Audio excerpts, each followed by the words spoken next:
And I'm squishing your head. I'm squishing your head. I'm It's squishing squishing your my head. head. I'm Oh squishing no, your head. I kill you. What's going on? So, the Anything Podcast. I'm Aaron. I'm Chris. What is going on? All right. So first of all, First of all, yeah, I, we it haven't. looks it looks like you have something. Yeah, I got. Let's just talk about that. All right. So on March 11th, I believe. We'll say that. Let me check my calendar. But anyway, um, I woke up in the middle of the night and my ankles were sore and aching. Like I had aching ankle bones. You know the little round bone at the end of your ankle there on the right and the left. That was very sore. Like the joint Yeah, or like the bone the joint or whatever. bone. Like it was in Okay, my bones. I'm like, my bones are aching. dude, you need It's like weird. better pads on your feet. That's what I thought. I'm like, because I played, we talked about this before. I played a lot of hockey growing up, and I'm used to sore ankles. So I'm like, why does it feel like I was wearing ice skates and playing hockey? So then about 2 days later, it was a Friday at about 4 o'clock on a Friday, I started feeling feverish, Uh-huh. just a little bit feverish. And I was cranky. I was pretty cranky. Like the most annoying thing at work, I was just the littlest thing annoyed me. And I was like, annoyed with my coworkers, and I was cranky, and Well, my I think that's just the Friday it afternoon definitely was. blitz. Yeah. So my supervisor manager, I don't know what she is. She's like, what? She's like, I need to talk to you. It's like that you're pretty cranky. I'm like, I feel feverish. Like I feel like I'm getting sick. So then I went home, and by the time I got home, my nasal passages were very sore, and I felt like I was getting a cold or something. I Uh-huh. woke up at night and they were super sore. Like my nasal passages were on fire. Uh-huh. Then I literally I had a cold. So then Saturday I had chills, my bones were achy, my head was stuffy, and I'm like, oh my God, I've got a cold. So I went to the store and quickly got medicine. I got nasal decongestant, Advil, and lozenges for my throat, and NyQuil. So what I noticed when I was at the store is that there was no toilet paper anywhere, and there was no paper towels. I was like, "What is going on?" And I quickly got out of there. And then So talk about then, Monday. How yeah. fun Monday was. Well, so Sunday, Oh, like it's I getting a was, little breezy over here. yeah. Sorry. Oh yeah. So Sunday, Saturday night was the worst. Like I had all the chills. My head was throbbing. I took a lot of cold medicine. My nose was super clogged up. Sunday I felt just sick. But Hmm. Saturday night was the worst. So Monday morning comes around and I was pretty much better, except for like my nose was still stuffy. I had a little bit of chills. So I called the doctor and I said, yeah, on Friday, I on Friday started feeling like feverish and fluey, and then my nasal passages were really sore. And they go, well, have you been out of the country recently? I go, no. And they You've go, got the oh, coronas. they go, no, yeah. They're like, have you been out of the country? I go, no. And they're like, well, have you been exposed to animals recently? I was like, no, but I did go downtown to downtown Buffalo for a Buddhist meeting, and I also went to the Asian market in Amherst, and that was like a week or two ago though. And as soon as I said Asian market, they're like, oh, like you got Click. to stay You're home for done. 2 weeks. Yep, like you have to stay home for 2 weeks. Like what? Now here's a Like yep. question. Did you have a sore throat? No, I got on Monday. I got So you didn't get it. I got a twinge in my throat to where, That was uh, just their mind fucking with you. yeah. Well, I think I coughed 4 times, like Yeah, so that four doesn't count. times. Whereas like, so then I started when they're like stay home from work. I started looking up the symptoms, and all it said was runny nose, fever, and cough, like on the CDC Now it's website. like diarrhea, stomach ache, Well, that's what pretty I much every thought. symptom of the flu. Well, that's what I thought was the symptoms before I looked into all this. So I thought that the corona was like the flu, and like you get clammy and you're throwing up and diarrhea, and then it just gets worse and worse until you die. until you die. I didn't realize that it was an upper respiratory infection. Yeah. Now, But here's when the thing. You don't get it and die. It's like very few people do. Like the percentage rate overall is very, very low, which is a good thing. yeah, well, So it's that's like, it's. I think it's around. Well, the numbers. Who knows? The numbers aren't correct, no. but I think it's around 1%. I think. I think it's no, I think it's a little higher than that. It's around 2. Is it 2%? Yeah. But that's what But freaks certain people areas out. are, huh? Well, that's what freaked people. That's what freaked the scientists out about the pandemic, which I knew beforehand, because the flu kills about 0.1% of people, and Yeah, once but they're it's like, because we're so much more exposed to that. yeah, and So, that's but and once the scientists are like, oh wait, this pandemic, this virus is killing 10 times more people than the flu kills. It has a 10 times higher death rate. That's what was freaking the scientists out before it hit the US.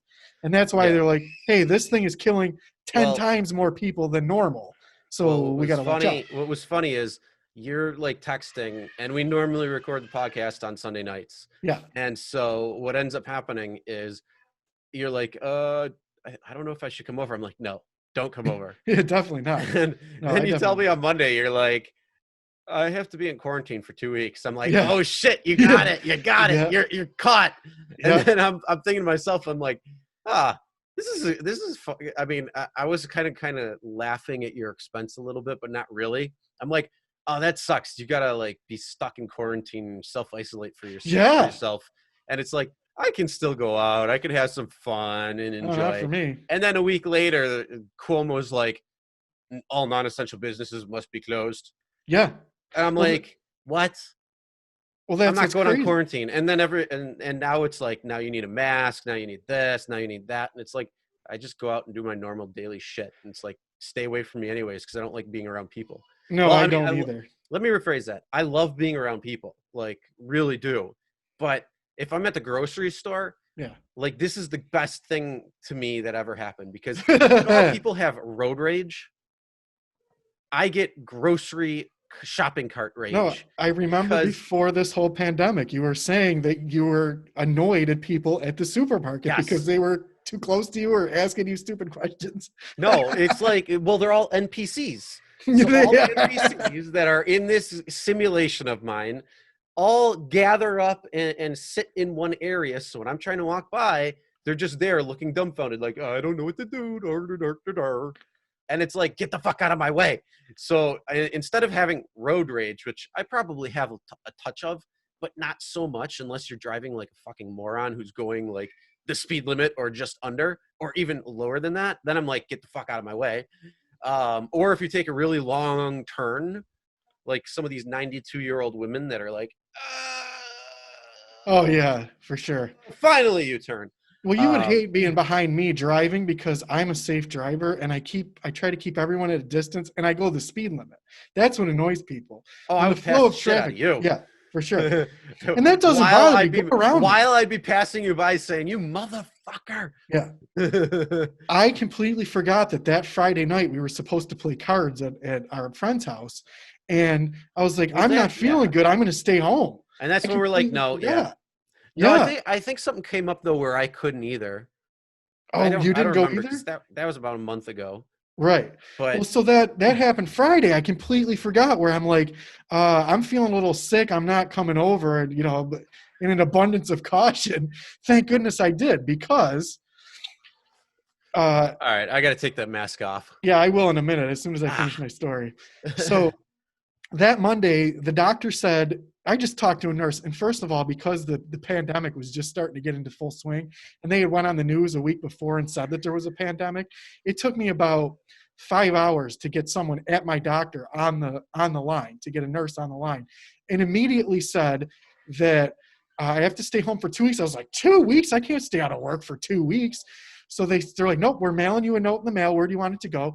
And then they were so busy that I gave them my new address. They didn't even update my address. I'm like, look, you've got to send this here. Yeah, because here's the problem with what's going on. First of all, the biggest issue is that they're saying it, like the news is all over the place. Like, I don't want to cover this too much or talk about it too much more. I just want to get into normal fun shit. But it's like they talk about it so much that they're literally instilling fear that if you get within a certain range of another person, or if you go out and do something that you're not supposed to do, like have fun or enjoy life, you're gonna get it, and you're gonna get it bad. You're gonna be in the hospital. And it's like, that is not true at all. Like 99, let's be real. Like 99.999% of the world does not have a single speck of corona near or around it. It's like just a small portion, and it's because of the contamination and contagiousness of people. But overall, it's like, you're not going to go outside and breathe in corona. It's just not going to happen. Right. You have to be around people. Oh yeah. Well, so that's what happened. On Monday, once they quarantined me, then on Tuesday, see, I've talked a lot on the podcast about how our education system, we need to reform this and that, and a lot of it was a waste of time. And I don't care who got shot in the knee at Bully Hill, you know what I mean? But the one thing I will say about our education system is that I did learn a lot. And that's why I love biology. I love chemistry. And as soon as this virus started spreading and there was a chance to hit the US, because I understood what the scientists were saying, and I believe in science and I listen to them, I'm like, wow, this could be serious. And it is. So once they quarantined me, my biggest concern was like, I'm not going to the office. I'm like, good. I can't really afford to be out of work for 2 weeks, but it's better than going to an office where I have 200 people coughing on each other. So I was glad to be home. Then Cuomo came out and quarantined everyone. It was like, we got to stay at home. People didn't understand. Well, then because he did that, the problem I had was there were no tests. We weren't prepared, so I couldn't get the coronavirus test. So there's no way to ever tell whether I had this coronavirus or not. Maybe I just had a seasonal cold. Who knows? We're never going to know because we didn't have enough tests. Well, more than likely down the road, because that's where I don't think your antibodies will be there by then. Yeah, they're developing a test for that. Okay. But here's the thing. All I know is when I heard Cuomo say that there was a quarantine going into effect, or non-essential workers, I hopped on a jet plane down to the Caribbean, and I'm enjoying myself right now. You're Ari, man. You're Ari right down by the beach. So I'm trying to block out the background sound because I know the ocean waves might bother a few people, but you're doing a good job. I'm hoping you don't hear that. I'm going to finish up my corona story and then I'm going to move on. So I couldn't get a test. Then Cuomo came out and said, well, everyone has to stay home. And because I understood, so then I went on the website and started looking at, I wasn't suspicious whether I had the virus or not until I went on the website, and the Erie County website and Niagara County had a little map of a person who was at the local Walmart, the local Target at the beginning of March. And they're like, here's where this person went who tested positive for this virus. I'm like, oh, I was there, not at the same time, but I was there. Well, you think if they tested one person, then how many other people had it and we didn't know about it because there's not enough tests for everyone. And the mall by where I lived was a big hot spot for where all these people were who had it. Then the office where I work is a huge hot spot all around where I work. So I'm glad that I got quarantined for 2 weeks not to go home. Then Cuomo's like, nobody's going anywhere. Because I understand how viruses spread, I have no problem staying home. So this is what I wear when I went out. That Sunday, I'm like, okay, I'm going to be home. After the quarantine was up, I'm like, oh, for me, after my 2 weeks was up, I'm like, okay, I got to do all my laundry. I was sick. I want to clean everything. And I do all my my sheets in the laundromat. So I go to the laundromat, and there's people in there that are using it as like an internet cafe. There's these two guys that are sitting there on their laptops playing cards. There's some dude that came in with his grandma, and they're like dilly-dallying around in there. I'm like, so finally, I'm not the type of person to do this, but I said like, hey, people, like there is a pandemic going on. Like, they already hate you now. Oh, it doesn't. You're not. I'm never going to see any of them. Yeah. You're not invited to the apartment party. The laundromat anymore. Did you see? Oh, this was at the laundromat? It was at the laundromat. So I'm like, I go, look, I'm like, there is a pandemic going on. I'm like, put your stuff in the laundry. Go outside, walk around until your laundry's done. Come in, put it in the dryer, and then get out of here. I'm like, stop hanging out. And if you're playing internet cafe in here, pack your stuff and go home. So then I go over to the supermarket, and nobody was taking it seriously like I was. I had this mask on. I had my bandana on. And at first when I went in there, I'm like, am I going to be an outcast? Like people, then I'm like, I don't care. At least I'm not going to get sick. So when I did my That's shopping, okay. That's first of all, that's not the case. That's not what's going to happen. well, Again, it's we've talked for, about I this. was already sick. So I'm wearing a mask to Well, protect other people. that's the whole thing. That's Yeah. what we talked about before. Is the Right. mask will not stop you from getting sick. It'll stop you from possibility of Right. infecting others. Right. So here's the thing. It minimize this. My So outlook this, is if I get sick, I get sick. I don't really care. yeah. Did you see the guy on the internet that they're making fun of? It's spring break. Oh my God, it's so funny. He goes, if I get corona, I get corona. Blah, blah, blah. And someone overdubbed it and made him sound like a complete idiot. It's so funny. They interview a No, bunch I of didn't spring see that. breakers. So But no, what, that's the whole thing though. It's like if I get sick, I get sick. Like to me honest or to for me, I'm not doing much differently because I don't want to get sick period. So I don't want to get right, sick with the cold. I don't want yeah, to get sick with the flu. I don't want to get sick with any other contagious virus or bacterial infections or anything like that. So it's like I'm still going to live my life and hey, if I get sick of something or from something, then I'll get through it and go on the other side. yeah. Like I'm not scared. Oh, if you get it, you're gonna die, or oh, if you get it, you're gonna be in the hospital on a ventilator. Well, you That's could. that's not the case. I That's the mean, you problem. could, but Yeah. overall, the chances are, most of the time, it's going to be much more mild than what they're saying, Well, right. and it's a lot of fear mongering that they're actually putting out there. I And listen to the scientists. That's who I listen it's to. still When they fear came out and were mongering. like, this has a 2%, this has between a 1 and a 3% fatality rate. And the flu kills about 0.1% of people. I'm like, okay, that's 10 times.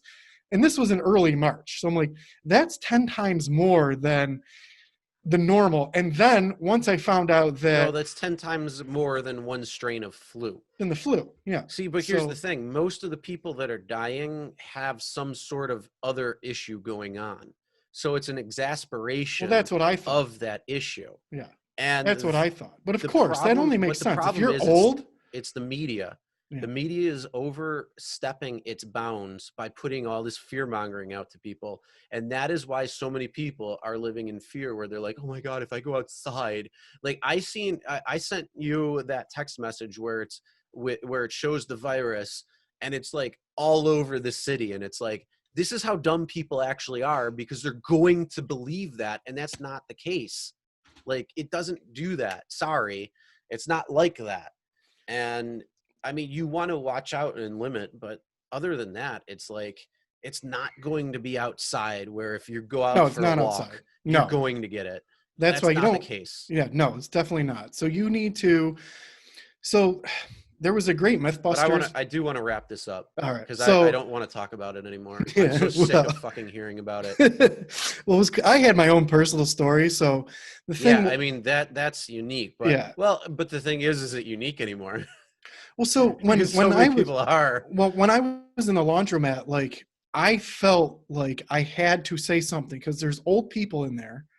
Those are the people who, you're right, are most at risk. But anyone could die from it. And I'm Yeah, but like, look, here's all the we have to thing, do though. is stay home for a couple weeks and the shit goes away. How hard is Yeah, that? but here's the thing. It's the choice that people have. If they got to get their laundry done and they're doing stuff to pass the time, that's how it's going to be. I mean, like if you stay away from them and they stay away from you, then Yeah, it was a we're party in there. That's where I'm like, this is crazy. There's like two guys in there that are using the free internet that aren't doing their laundry and just like treating it like an internet cafe. And it was the blase blah attitude about it.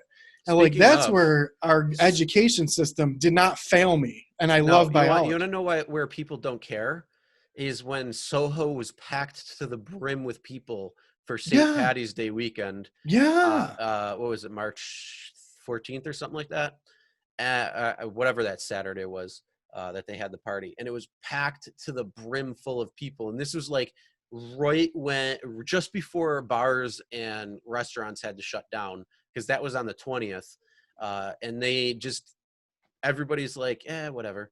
Yeah. And that's the whole thing. But yeah, let's wrap this up All because right. Well, I don't care that's what about that scared me. anymore. Well, I do. It was No, it's if too you were in much. this if you were in the situation where you're like seeing a bunch of people who are putting themselves and you at risk, would you have said something? I felt like I had to say something. You would have just been like, oh, like I yelled in the place. I'm like, look, people, I'm like, you on the computers, like, put your stuff away and get out of here. There's a pandemic going on. And you're right, you might not get sick and die, but you might kill someone else. For me, I'm probably not going to get sick and die, but you could. A 42-year-old woman that lives right in the other town from me died. Like, it Well, yeah, happens. people. Yeah, That's part of taking living, people though. out. Yeah. I hate to break it to you, but that's part of living. Is Well, I mean that's everybody's part of living. Is you're well, going that's to die part at of the some point. bigger question. You Is just like, don't know okay, when. if you're a And government and you see that there is a deadly outbreak, I was like of the opinion of like maybe that if people took it more seriously, we wouldn't be in this position right now. If the people yeah, who actually okay. were sick in a foreign country weren't allowed to travel, weren't allowed to leave their houses, we wouldn't be here right now. I got a different question that I'll pose to you, and then I don't want to talk about this anymore. And that is, do you think that social distancing was the correct way to go, or do you think that putting people together to go through to get the antibodies and to let the virus run its course, do you think that would have been the better No, it's not. option? That's not the way to go. I'm not asking anything besides a No, yes it's or no not the way here. to go. Okay. Yeah, no. The herd, I, that's I, what's called herd. I want a yes or no. That's Yeah, it. I don't no. want anything more because Yeah, I said I want to social wrap it up. distancing. Yeah. All Herd right. immunity is So, not working. That's what the flu works. But okay, herd we're done.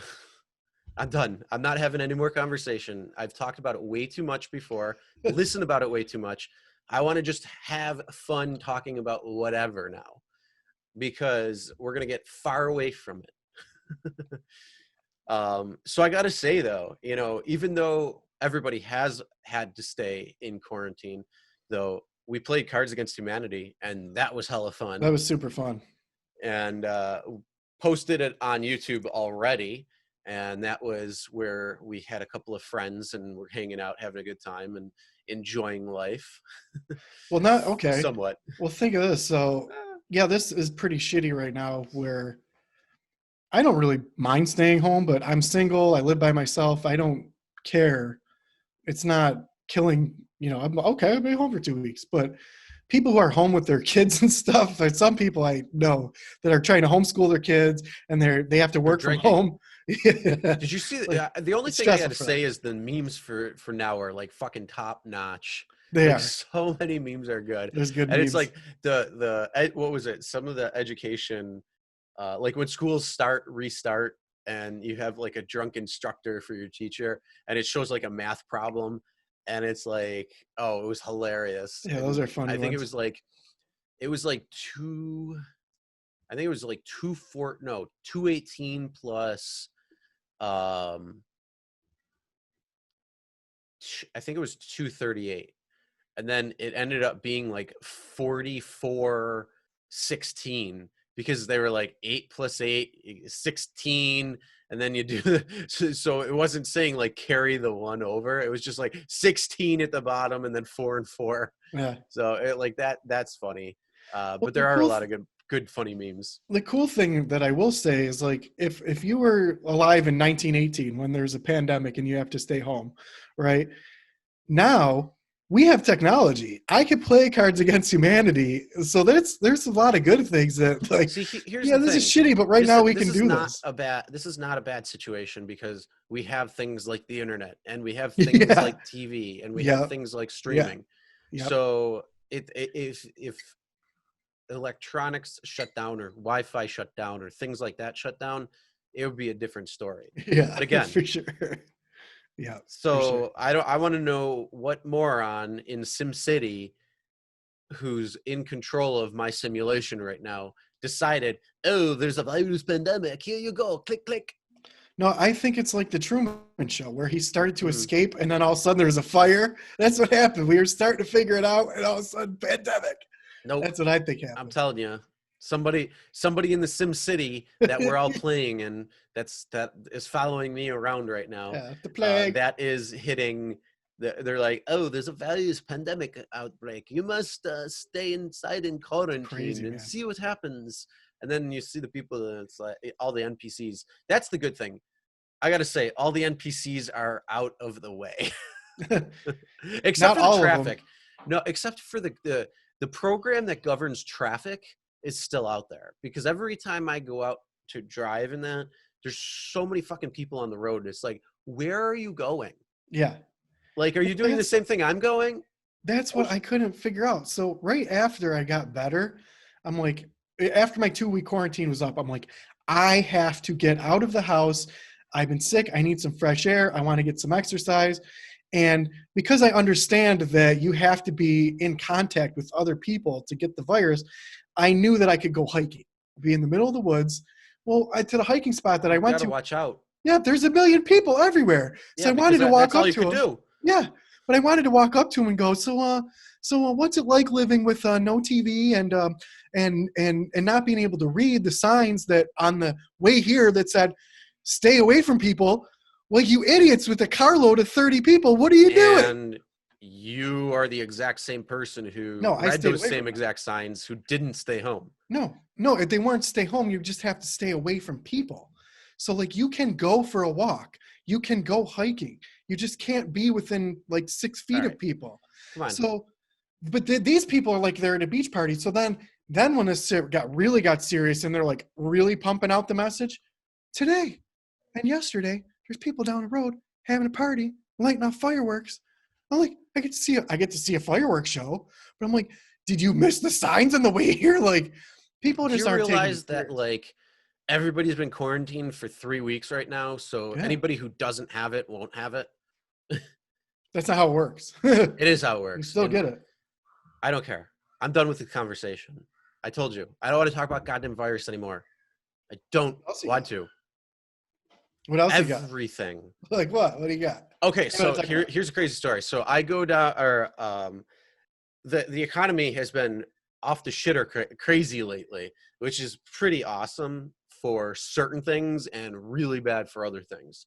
And so gas has gone down a substantial amount all over. And I think the national average is under $2 or something like that right now.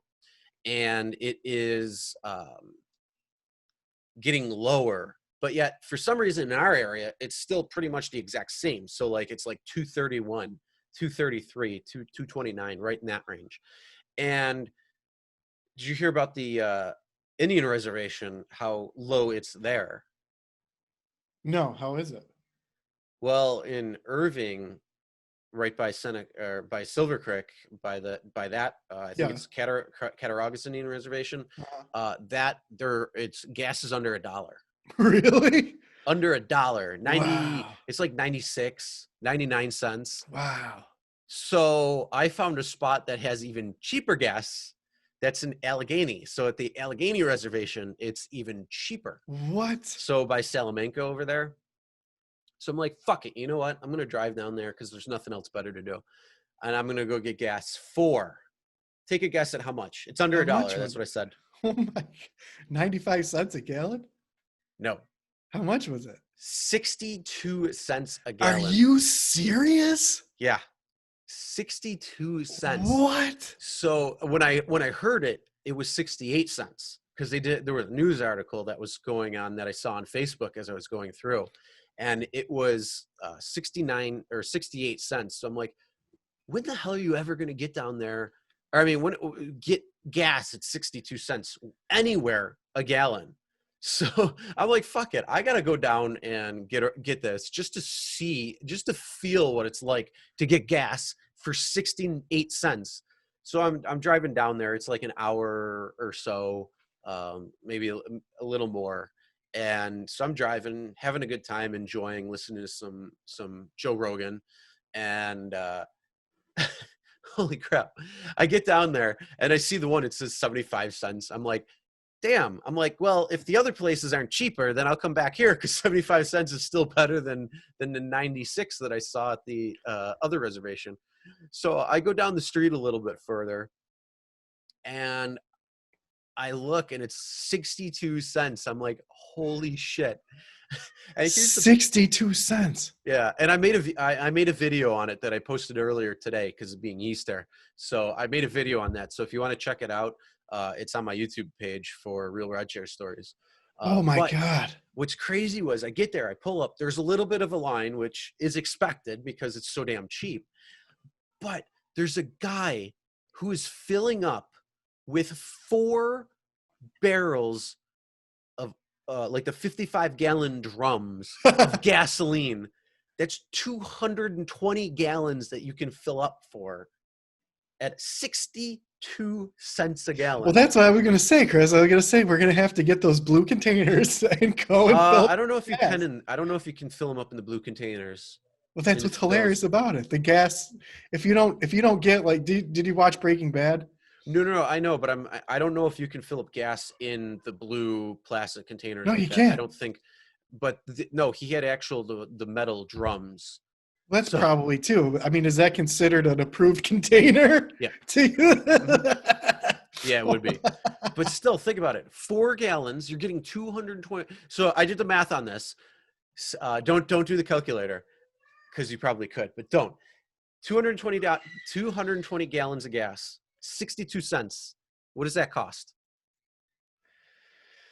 Oh, 220 gallons? Yeah. What, just doing it in my head? Yeah, Probably real quick. $160, something like that. $136. Wow. No way. Wow. Oh, it's my insane. That's crazy. I couldn't believe that. So I'm thinking to myself, I'm like, fuck, I should go buy one of those barrels and just Yeah. get it, because it's like, when is it ever going to be that cheap again? Now, here's And the I don't- thing. We need to find out how long gas expires. How long does it last for? It's 1 year shelf stable, Really? and if you put a stabilizer in it, you can get about 2 years No. where it'll still be stable. I mean, you can get it a little bit longer than that. But yeah, that's pretty much about where it is. So I'm gonna actually open up the gas map and see if it's changed at all. Well, I was 'Cause watching. I think it was Friday, so they did like a 5 cent off, and What? because that's why it wasn't $6, or I mean, it wasn't 68 cents; it was 62. Oh, that's unbelievable. So I Oh my God, was yeah. watching on the internet when the gas prices started going down. People are filling up like plastic bags and totes, and if you don't get the right kind of PET plastic, Oh, they filled it up, or I'm looking at the map now. It says 96 cents, so it looks like it went back up. hey, that's still unbelievable pricing. Oh my God, yeah. So if you were you watching, if you see those people they had like a minivan and they're trying to fill up a bunch of like plastic totes, but if you don't get the right kind of plastic, first of all, it's not an approved container because you can't just take a lid off and put gas into it. But second of all, if you don't get the right plastic, the gas eats that plastic. It's hilarious, but that's unbelievable. So when I moved to Pennsylvania, and I lived in Amish country, which was weird to me to be passing people who were riding a horse and buggy on hills too. That's the other thing. In the wintertime. Oh, hills, not only the hills, but the turns on those hills. Yes. Crazy turns. Like, so they're horse and buggy in the wintertime going through snow, crazy turns. Well, I wasn't, and I'd been going there ever since I was a kid, so I knew about the Amish. We have some Amish here too in Western New York. In fact, probably by the reservation where you were. Yeah, actually, it showed the horse and buggy going back. Yeah. Or it had the signs when because I took the 219 down, which is like the thing, and then going back, it took me like a little bit different of like a way, which is like just pretty much like a circle. Essentially, it was just a giant circle. So when I'm driving back, it shows the horse and buggy. I'm like, oh yeah, but nobody was. It's like, oh damn. Well, when my friends from Pennsylvania had come to visit here, because they had just opened the casino in the falls, my friends wanted to gamble. We were going to go to the reservation to get cheaper cigarettes and cheaper gas. And they were familiar with Amish, but they didn't know anything about an Indian reservation. They thought that there would be like teepees and stuff. Wow. It was like, they're like, where are the teepees? I was like, well, if you don't know, yeah. There are, I mean, there are some, but it's more like decorative type. Yeah, they're not and it's living. more They like don't live in them. Yeah, it's more for like the traditional, um, like heritage and things along that Right. nature. And so they do. I mean, the one in just near Silver Creek, right there, in Cattaraugus, the Cattaraugus Indian Reservation has that.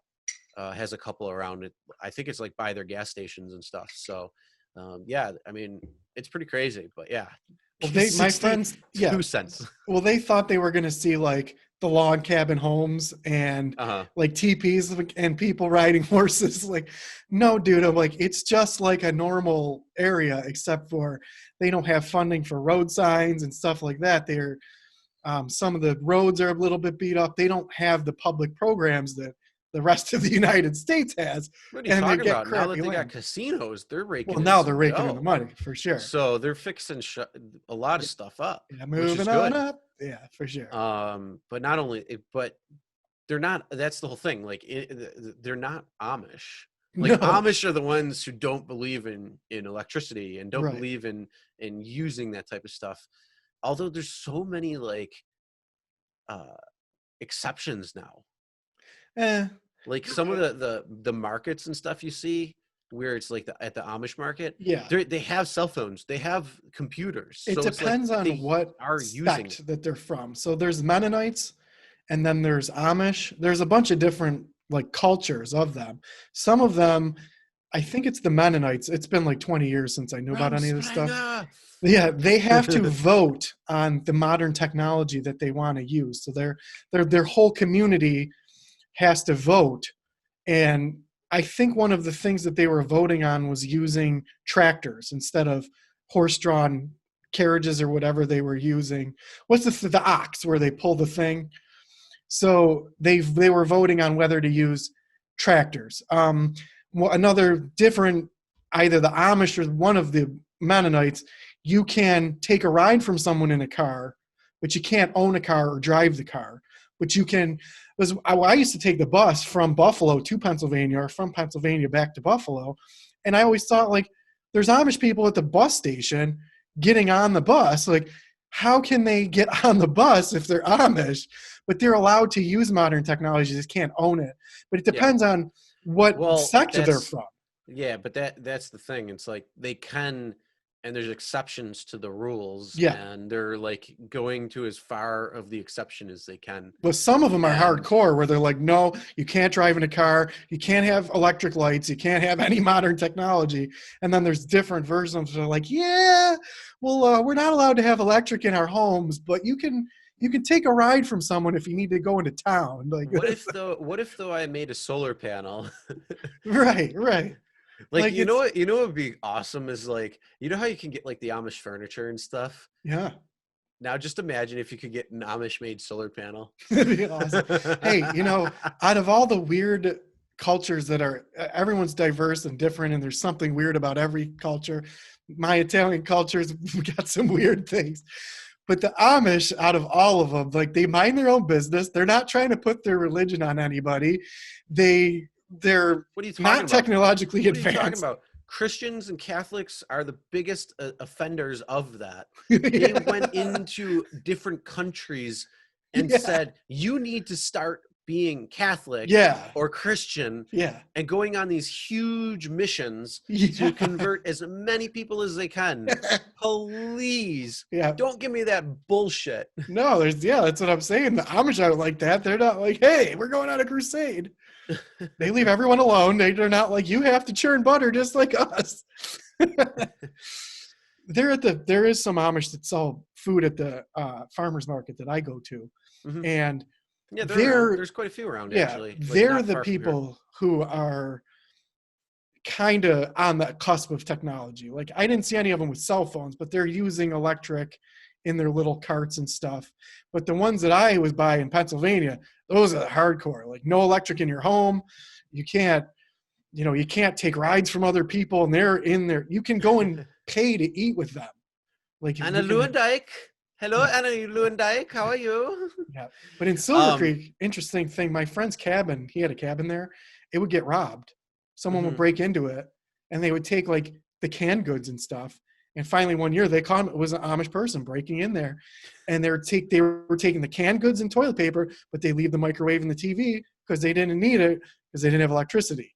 Yeah. Well, here's the thing. Why didn't you just take it and sell it, and then you could buy more canned goods? And the other thing, like, oh, maybe I That guy shouldn't shit really on them. wasn't thinking. Yeah, like, that's maybe- that's like the people who are wearing gloves and eating, or pull the glove off and on their cell phone and all. I saw the. Did you see the meme where the guy's at there's the so many. store where he has his glove in his mouth to use his phone? At the, I He's the posted winner. that. I posted that on my community tab on what you call it on. Well, I thought, like, well, channel. maybe I should be careful about shitting on the Amish, telling, like, exposing them for that they're not perfect, that they have nobody thieves is. in the community. They're never going to see it. If there's one people that we can shit on, it's the Amish. They're never going to see this. It's also the Amazon tribes that have no idea Yeah, that life even exists outside their Yep. tribe. Did you see the Slim Jim commercial where there's the Amish carriage? Nope. And oh my, it's a really good one. I don't have TV, so I don't watch commercials. Oh, well, this is 10 years ago. Ads on YouTube. Yeah, I don't. Do you really, I mean, I've had DVR since it came out, which was what, in 15 years ago. When did TiVo come out? It was probably around 20 then, years right? ago. Yeah, 20. Yeah, so Yep, I TiVo came out had 20 years it ago. shortly after that. Yep. So the Amish commercial, there's an Amish guy with the beard, and he's riding his little horse cart, and there's two, like, people were stranded that he picked up, and they go, so what's it like living without the internet? He goes, not that much different. Your mom just sends me pictures in the mail. Like, this is it's a great commercial. It's pretty. Did you good. ever watch the show or the movie Sex Drive? Yes, I have seen it with the kid's a donut. He has to wear the donut He's got a costume. dildo on it. And walking, hey, little girl, I got something for you. By the way, if you haven't watched Sex Drive yet, you need to. It's on, I think it's on Amazon Prime or Netflix right now, so you can watch it. So it's a great movie. It's fucking forgot. hilarious. What's his name in that? Seth Green is the Seth Amish Green, guy that fixes his car. No spoilers. He was so sarcastic in He's that. so it was sarcastic. Hilarious. So good. Oh, you don't have to do anything to pay me back. And he's like, yeah. So come on, we got to sit down and talk. So there's a lot of chores that need to get done around here. Oh yeah. Don't worry, I won't hold my breath. Or no, let's hold our breath when you come back. I'm gonna watch that. It was funny. I was running out of stuff to watch during quarantine. So I forget if it's Prime or Netflix because I just watched it the other day. I can't remember what it is, but yeah, such a good movie. And going back to your Pennsylvania Amish hill driving in the snow. So I went to Punxsutawney, which I've told you a few times before, where it was Groundhog Day, and I went there for the festivities. So I left my house probably, I think, like 11 at night because I think it's, what is it, 4-hour drive or something like that. And so I leave, and as you're going down, like, you take the 219 all the way down. So I was going through Salamanca, except this time I was going much further. And then you continue on, you go through Bradford and all that, and you get off the 219, and you're in the back road, nothing. You're in the hills and shit all of a sudden. And it's so crazy because you're like, the speed limit is like 50 miles an hour down these roads, and they're hilly and bumpy, and they like, all of a sudden it's like a 90-degree turn, hard turn, and it's like, holy shit, like, there's no sign or anything that says, there's a turn coming up right here. So it's like, oh my God, it was like 10 miles or something outside Punxsutawney when you're going down this hill, like almost getting to there, and freaking going down, it's 50 mile an hour, and all of a sudden it's like this little bump that goes down, and you don't see what's beyond that, and it's this turn that's right there. And it's like, if there's snow and ice right there, you're off. You're done. Yep. If you've never traveled that road before and you're going 50 miles an hour, you're Yep. done. And I'm like, I'm looking at the trees, and nothing looked out of the sorts. Like, everything looked intact. So I'm like, oh, thank God, nobody, like, hopefully went down there recently. But it's like, holy crap. Like, some of those roads. And when I was there, it was February 2nd. It was only like 20 degrees. And the day before it was like 40 something, but there was rain. So there was black ice that could have formed. So I'm like, oh, great. So if I hit black ice, Oh yeah. goodbye. I moved there when I was 19, and I would come home from parties and stuff, and the people who lived there were just used to like drunk driving the hills home. Hmm. And people were dying. People died Oh, while I I was believe there, it. drunk driving accidents. And then when the winter came around, I lived about 25 minutes away from the mall where I worked. And going the hills in the snow, I had a really heavy car, thank goodness. I had a Malibu. Mhm. But that first year when I lived there, I was pretty scared. You get used to it after a while, of course, Oh, but hold on. Speaking of drinking and driving, cheers to the 37 of you overachievers who got pulled over and arrested for DWIs since bars and restaurants have been closed. how the hell does Idiots. that happen? I don't Oh know. my God. I don't know. At I this day and I mean, age. honestly, that was a meme that I saw. But I'm sure there's probably people who are. I saw a pretty bad one on the internet that I don't know if it's appropriate, but I don't care. But it's like, it said, "Congratulations, we did it. There's been no school shootings." It's like, There's been oh none, shit. period. Yeah, And no more school shootings. more liberals are getting guns today than ever before. I get Actually, it. there's a party change going on right now, which is pretty ironic or pretty unique. Um, Party change? uh, Oh no. hold on. Oh no. There you go. Can you see that? Barely.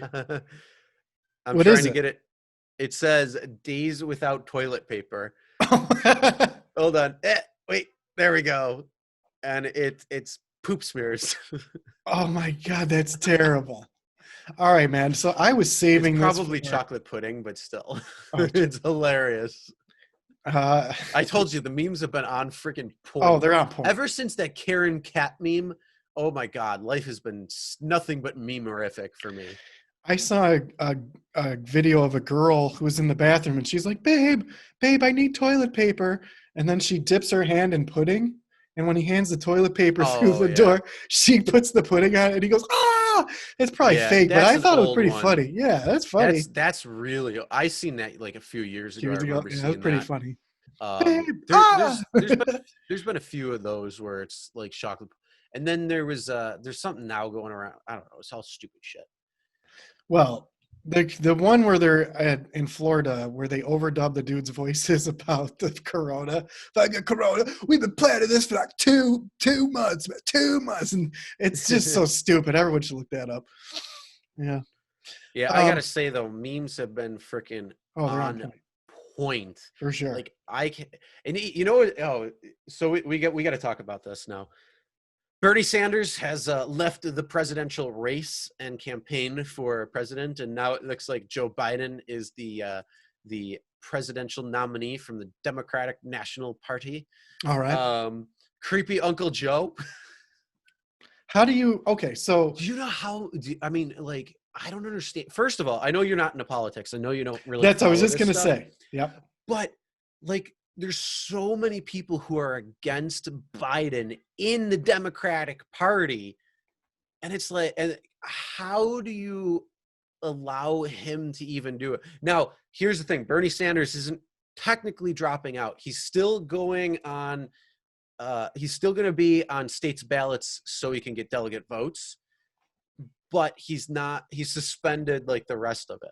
So, like, let's put that all in one. So he's not saying like I'm hanging it up. I think I could have a heart attack tomorrow. But like, Biden, I don't know if you've seen any like him speaking lately, but he's like, yeah, well, and we're talking about the thing, and well, you know what I mean. That's and like these are true. Like these aren't like sound bits that are made for like. Oh my God! Look at Joe Biden. He's losing his mind. No, this is him actually like putting it out there and being like, uh, I saw this fucking hilarious meme earlier, and I wish I would have saved it, but I forgot to. And it was him in the car, and he's like, "Hey, I got a place." He's like, "Get in the damn car," and then it shows another like the one picture underneath, and he's like, all confused, dazed and confused, and he's like, "But where were we gonna go? it was just like, oh my God, that's gold. Well, that's my question. So I told you I love science and I love chemistry and I don't like math, but I understand we need it to explain science. So I don't No, pay we any don't. attention to politics, right? So that's why I understood, not to get on the virus thing, I understood the seriousness of this virus and how to protect myself from it and just stay home. So when this whole Biden thing came out to where um, he, when he's talking, he is losing track of what he's saying. And he Hmm. doesn't know where he is a lot of times, where he's even talking. So he Oh, doesn't know what city he's he in. definitely has something going on. Right. So how do you feel, how, first of all, how do you feel about Bernie Sanders and his policies and politics? Because I don't pay any attention to this stuff. Because to me, again, like, show me, it's just like building a building. If you want to build a building, you need a schematic. It needs to be universal that everyone can read it. That's what I want to see. So All when I'm gonna someone is a say, talking head, I don't watch it. all I'm gonna say is democratic socialist is a made-up term to cover up the fact that you are a socialist. It's that I simple. And guess. America is a democracy where it's not socialism. And so some of his ideas would, first of all, never ever be able to go through. Okay. And the reason why that the DNC pushed him out or tried pushing him out in not only now but also in 2016 is because they don't want to go that far left in terms of socialism, because that's still a huge stigma when it comes to politics in general. Okay. So there are some issues there when it comes down to it. I get it. That makes sense. What do you think it is about the word socialism that freaks everyone out? Is it because of like communism and when Russia was when communism was a risk? What is it about? Because I don't. Someone at my work said the same thing. Oh, Bernie's a socialist. I go, what does socialism mean to you? What does that mean? Can you explain what the difference between capitalism, socialism, and communism is? And he couldn't, because all they see is just now this is an uneducated guy who just sees Hmm. flash clips on Fox News, who I'm arguing with it, not arguing, but He's probably watching humoring at work. CNN. Right. Well, that too. But they hear these Because keywords. let's face it. Let's face it. All of the news media is bashing Bernie, no matter what. They do, yeah. And it doesn't matter. Like, even like I said, even the left. But the whole thing is, it's like right now there's a political party reassignment, essentially. So the political parties are undergoing a change as we speak. Yeah. And like the Republicans are becoming more of the People's Party. Now, And that's how it's shifting. Like, so there's this political shift that's going on. okay. So I what it means to be Democratic and what it means to be Republican is not going to, it's not static right now. It's, like I said, it's fluid, it's changing. yeah, okay. So the definition is actually being written in terms of how things are changing from this party to being yesterday to today to tomorrow.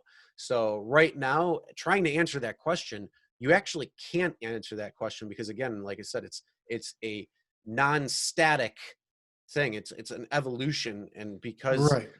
politics has always been an evolution because of all these new issues that come on. So they're like, okay, well, we take this side for this issue, we take that side for this issue, we take, a more centralized way on this issue.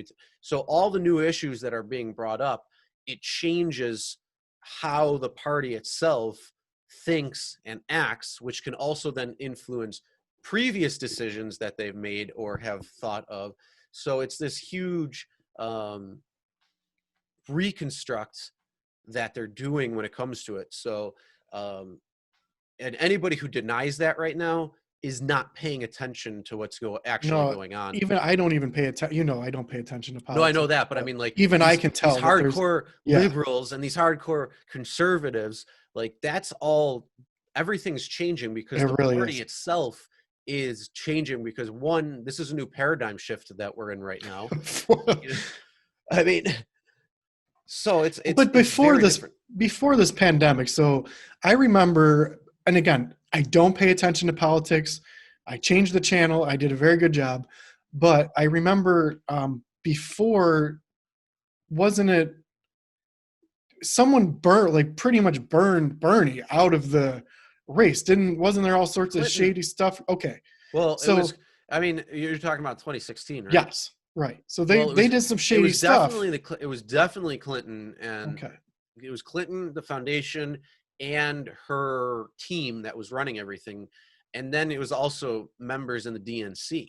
okay. And So like, but what do they have against him? Is it because he wants what it's they view because as the socialist yeah, it's because he's things? too far. He's Okay, too far to the left side. I get that. Like the thing is, if you look at, I mean, it's actually strange right now because if you look at the way a bell curve is, there's two types of bell curves. You have one that's just the standard bell curve. Mhm. So within one standard deviation from median, which is in this case would be central, you have 90, what is it, 90%? It's 99.5 No, or that's something. within 3 standard deviations. Okay. If you're in one, I'm talking about one standard deviation. So if Okay. you're, I think what is it, 90, 90, no, it's 95, 98, and then 99. No, I it's can't remember. I have 90, to look. it's 90, 95%, 98%, and then outliers. Yeah, you have a much better So- memory than I do, sir. I can't remember that. I have to look it up. So within one standard deviation from the center or from the median, which is the middle, the average, in this case, when we're talking about left and right, Democrat, Republican, conservative, liberal, whatever it is, within one standard deviation, 90% of the population is within one standard deviation, which means it's very still centralized, meaning you may have a liberal attitude on certain aspects and certain things, but you also have a conservative mentality, maybe on economic policies and different things like Okay. that. So it's this free flowing movement thing. Yeah, that sounds right. And then within Those 2 are my standard views. deviations, it's 95% of people. Within 3 standard deviations, it's 98% of people. And beyond 3 standard deviations, you start getting the outliers and stuff like that. And those are the Um, hardcore Republicans and the hardcore That's Democrats. like "Ugh!" that's like pure socialism on one Okay. side and pure white power Nazism, or I get it. I don't even want to say it. But the thing is, what's ironic about that is it's not like this linear line.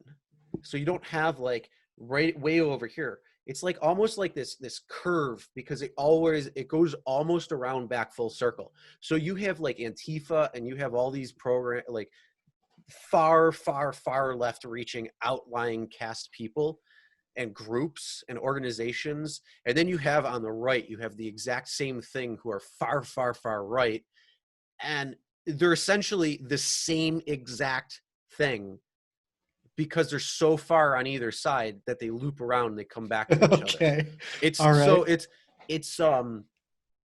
there's this there's this thing that I've seen. I can't think of what it is. It's like, think of like a cylinder, and most of the people are on one side of the cylinder where it's Mhm. central, and then you have going around where you have the outliers where it's Yeah. like, like a Burger King hat crown Yeah. that you got when you were a kid.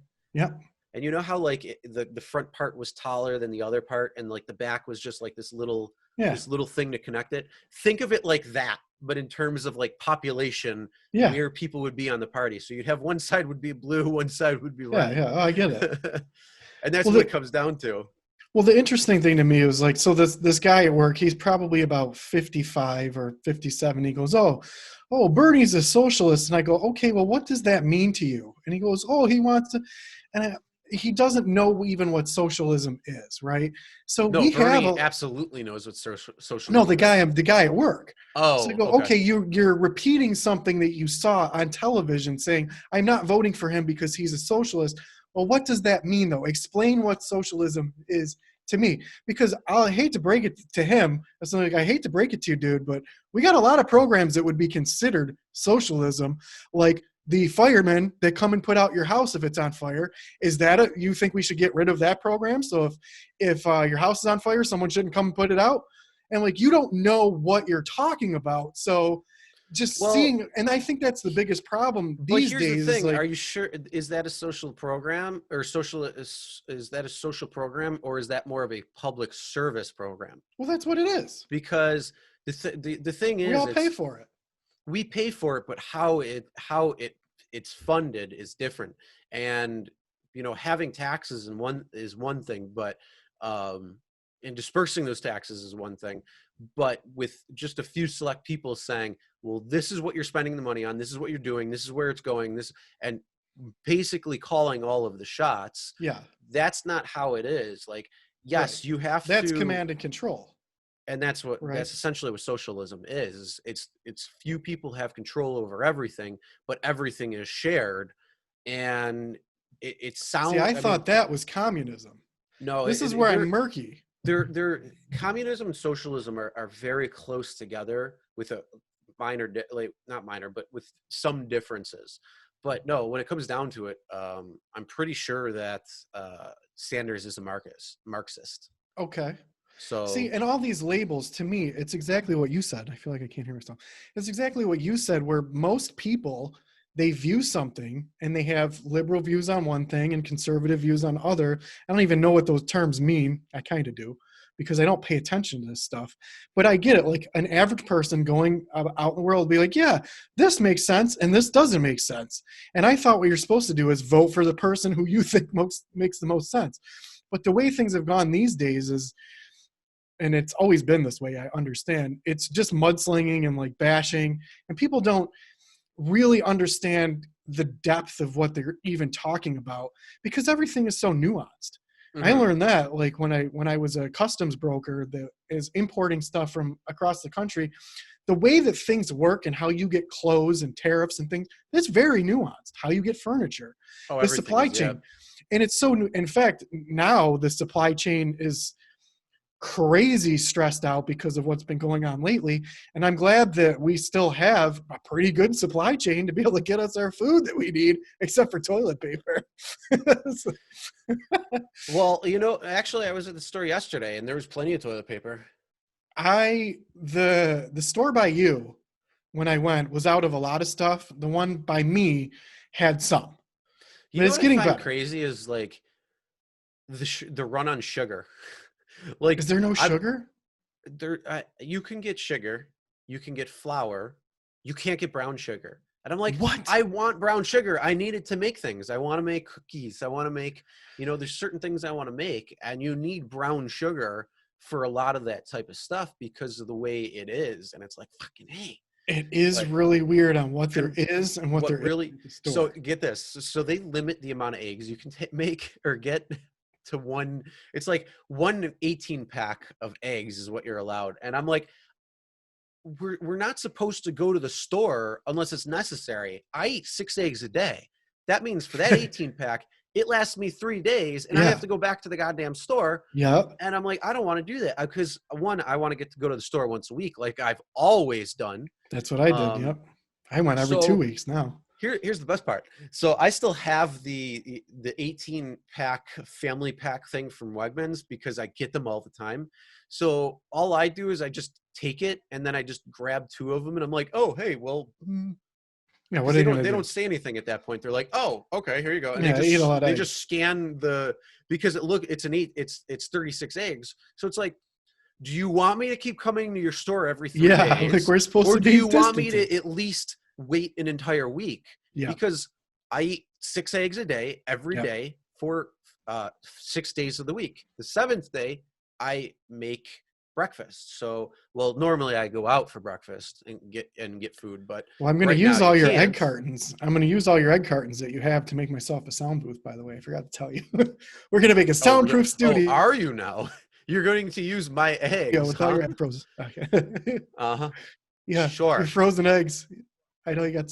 No, your egg cartons. You got all the egg Yeah. cartons. I'm gonna use them. I can't believe how many I Staple to your actually wall. have. We're gonna staple them to your wall and have a soundproof I'm studio. actually gonna get acoustic tiles. They're So so they're cheap. well. I'll get some.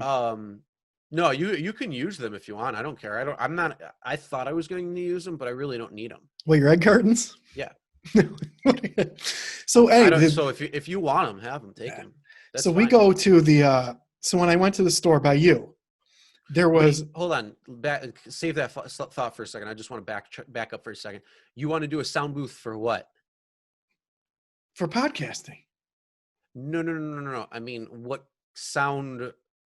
What do you want to do with the sound? I told him I'm going to staple them to your wall, and we'll have a silent podcast. Well, that's not what they do. Oh, okay. Darn. They don't sound isolate. Oh man. So there's a difference between sound dampening and sound isolation. Yeah. So sound dampening would be what egg cartons do, or the acoustic tiles. They don't do that either. It's just for sound dampening. If you want to sound proof and sound isolate, that's putting things like insulation into the walls. Right. That's heavy bats of things.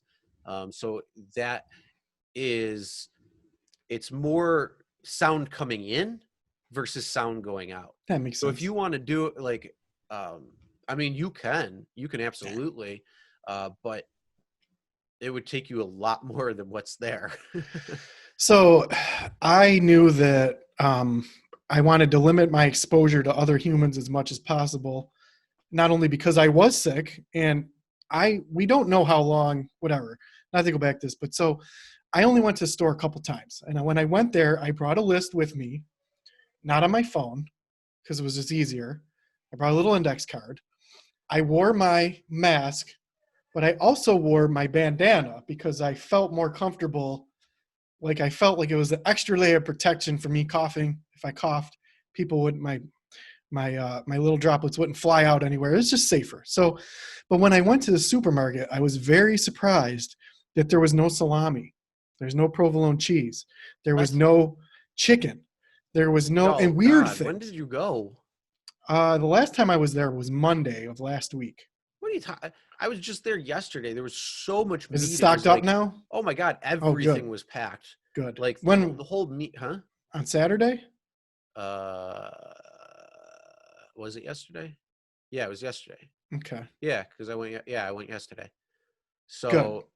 Well, when I was there last Monday, it was very slim pickings. Oh, so no, everything was stocked. The only thing that wasn't was brown sugar.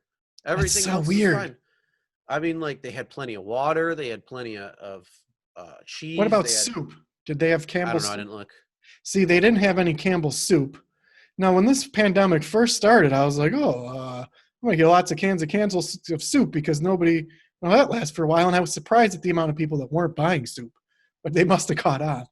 But I wasn't nervous about anything that was going to happen until I kind of got a little bit panicky when I couldn't get salami. I'm like, whoa, this is pretty bad.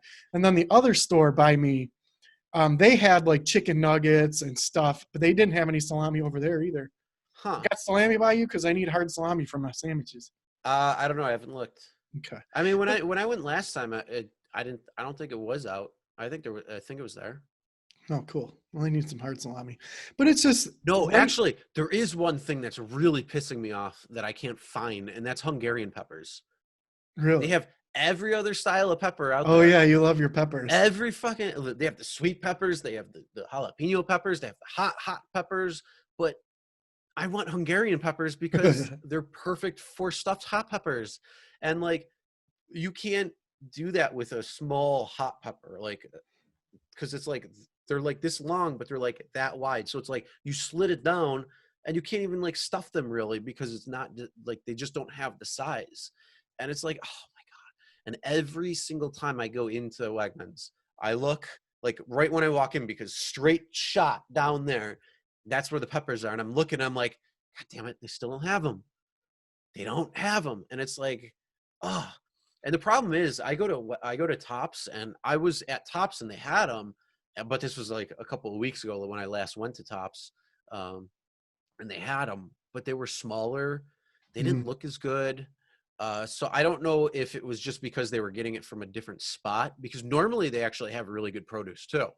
But these ones just looked like they weren't going to be good for what I wanted. Like, well, that was my whole thing. So I want my fucking pepper, but they're growing right now. Is that the Tops by? Oh, that's cool. Is that the Tops by the brand or the Olive over there? Is that the one you go to? No, the other one. Oh, I didn't know where there's another one. All right. Yeah, there's one. So if you go to the Wegmans, and you continue going down that road, Oh, okay. down Transit Road further, then it's right over there. It's like Cool. it's like a quarter of a mile away. So that tops over by the olive place over there.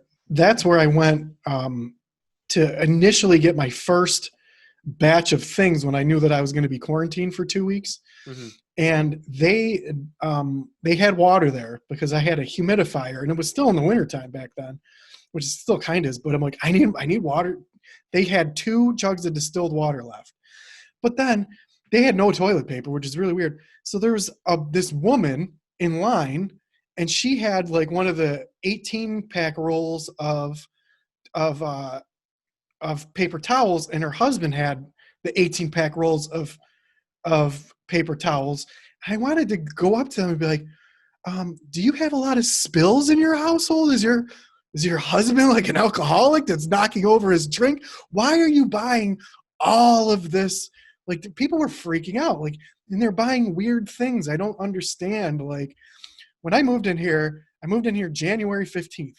I had 6 rolls of Angel Soft toilet paper. I still am on my last roll now. Like, I'm so I was saving this to be the beginning of like the podcast when we're actually together and we don't have to do human distancing. So here's my whole shtick is like, okay, well, this whole thing happened. I live in a cabin. And because I live in a cabin, I have no running water in my cabin. And because I live in a cabin, what are you talking about? You live in a van down by the river. Yeah. So yeah, even better. I live in a van down by the river, and there's no running water. So I need to buy all the of river. Yeah, but no, I need to buy all of the water. So that's the first thing. I bought all the water, and now that I get sick, I'm gonna have all the diarrhea. I'm gonna have all the diarrhea, even though that's not one of the symptoms of this respiratory thing. Is not really diarrhea, but I need as much toilet paper as I could possibly get because I'm going to be shitting all of the time. And I'm like, what are these people thinking? Like, I need all the water and I'm going to be shitting a lot because I don't have running water. So I'm going to buy all the distilled water and buy all of it because I need all the distilled water and I need all the toilet paper because I'm going to be shitting all the time because I live in a cabin with no running water and I'll be shitting. And I'm like, what is going on? But then medicine. If you live by the river, down by the river, all you got to do is just stick your ass cheeks in and go whoosh, and let it wipe itself off. That's because I'm an idiot. That's why I have to buy all the toilet paper and all the distilled water. No, it's because some moron came up with it and said, "Oh, the supply chain in China is shut down, and the toilet paper isn't going to come in." Did you forget about the giant bats of warehouses that have like so much toilet paper? It's there for like 3 years. That's now so imagine crazy. imagine if there was a toilet paper fire at the warehouse. There was a couple trucks that I remember reading an article where I think it was North Carolina, where you want to know someone something fun. Yeah, it probably wasn't true. Probably not. But I heard. But no, I heard yeah, one where a truck burned down. No, I was at the store yesterday and plenty of toilet paper. I mean, it wasn't the pack, like the family packs or anything you could get. It was just the small packs. Hey. But I think that they've kind of repackaged everything. You mean people realize that they weren't going to be shitting their pants repeatedly all day? Or maybe they have too much already. All the toilet paper. Maybe they have too much already. Like, oh, I live in a cabin in the woods with no running water, so I need to buy all the water, and I'll be shitting my pants all day so I get all the toilet paper. No, see, here's the thing. I knew we would be going away for a few weeks, and because there was this run on shit, so I'm like, all right, well, we'll get a couple of things just to have on hand for a little bit. And we only went through, I bought 3 things total. Yeah. That's it. And not the family size. Like I think it's like an 8-pack of toilet paper, 3 of them. And one was, I think all of them were 8, and we're still on the first one.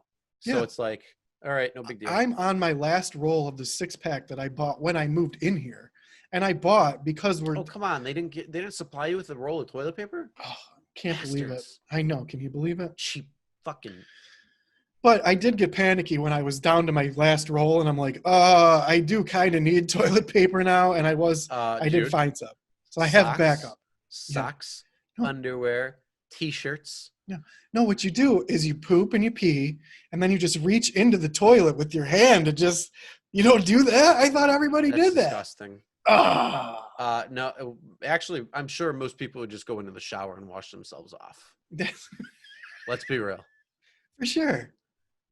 It's for sure. And yeah, they would do that. I don't wipe at all, so I don't need toilet paper. I know what you guys are. No talking wonder it about. always smells when we're in the studio recording. Yeah. I like Yeah. this setup better then. I think it's all your eggs that you eat. Farting McFart fart all the No, time. that's all you, man. That's No, all it's you. definitely not That's me. that's you not wiping. But no, what you call it? What was I gonna say? Yeah. Have you ever? Did we talk about this? Have you ever used a bidet? No. Okay. There's a really I want to get one though. okay. You know There's a why I real- want to get one?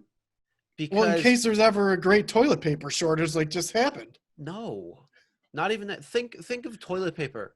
You're smearing poo-poo around your butthole. For sure. You're not getting it off. Nope. You're smearing poo-poo around you.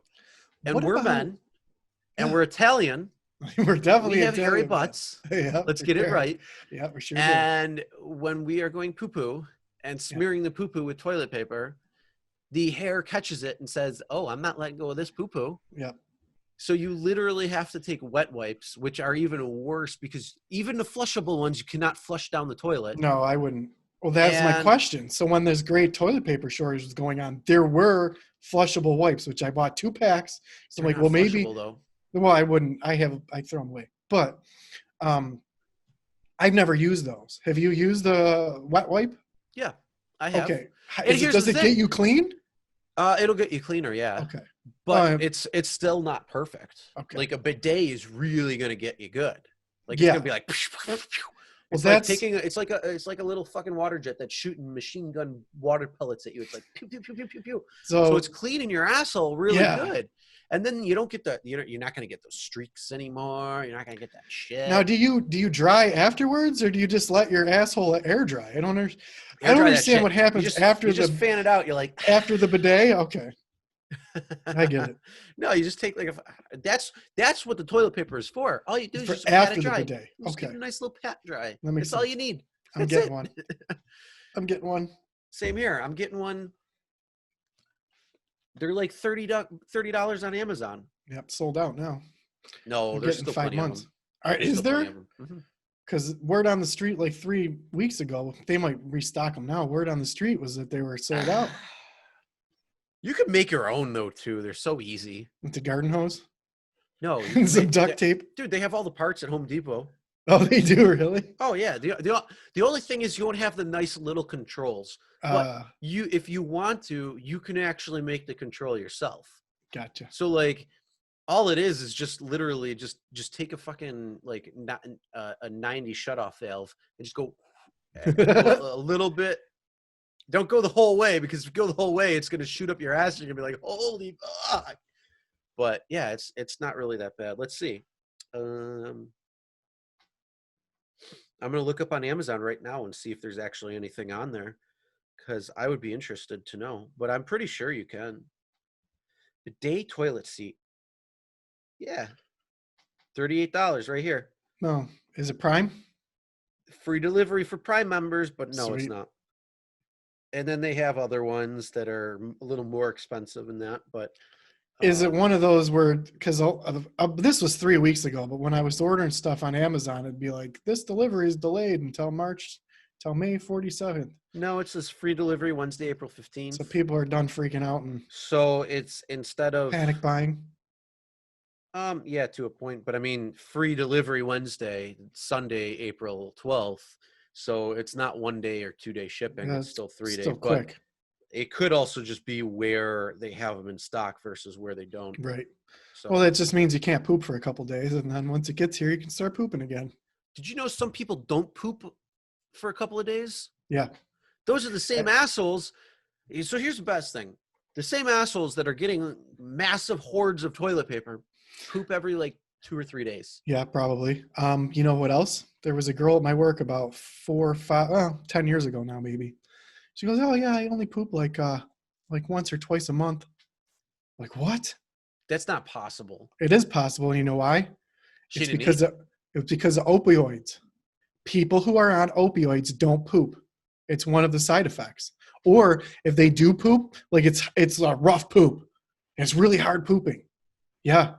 They don't tell you that. If they told people like, hey, if you start taking opioids, you're not gonna be able to poop. And if you do poop, it's going to be excruciating. They don't tell you that side effect, do they? Maybe if they started telling people, hey, if you get on these pills, you're going to poop like once a month and it's going to be really difficult for you. You still want to take these? Maybe that's a way to curb this addiction problem that everyone's having. Well, no, that's not really that's a whole different reason why people are having the addiction problem. But holy crap. No, Yeah, I actually didn't realize that. Opiates aren't my thing. So I wouldn't have known either. She kept saying, oh yeah, I don't. And then 2 years later, she was telling me about all of her surgeries and that she takes a prescription. Yeah, and I'm like, like if I pooped once a day, I would be freaked out because I usually poop like 3 or 4 times a day. Oh, you do? Oh my God, I'm so regular. It's like, whoosh, it's perfect. Like right in the morning. Not like, I mean, I do my stuff in the morning and that, but then I go. Then usually sometime in the mid-afternoon, and then usually sometime at night. Like literally just before the podcast, before we started, I'm like, I gotta go to the bathroom. I was pooping. So every time before we start cards, before I go to our friend's house, or even when we were playing online, I went poo-poo. So that's why I'm always cards are. Well, when you were playing, when you were always cards are, I just thought you were always taking a pregame dump. Like, oh, I'm going to play cards. I better poop so I don't have to poop when I get there. No, I poop like 3 times a day. Fuck okay. Yeah. See, I'm a one a day person. And my friend, my old roommate, he was very regular like you. I asked him, I was like, he poops morning, noon, and night. And for me, I only poop either in the morning or at night, or once a day. Sometimes, it's so I don't understand people who are pooping 3 times a day. So a person like you, I don't know. But since I've been home and I've been eating more and more food and not like doing a lot of activities, I have pooped a couple times a day. I was like, oh, this is the second time I'm pooping today. This is weird. And that's when I started getting toilet paper panic. I go, if I keep up this rate and there's a national toilet paper shortage, I don't know what I'm going to do. Yeah, but see, here's the crazy. Like, how long does it take you to go through a roll? A week, at least. You know what's funny? Even though the amount of poop that I do, that's about how much.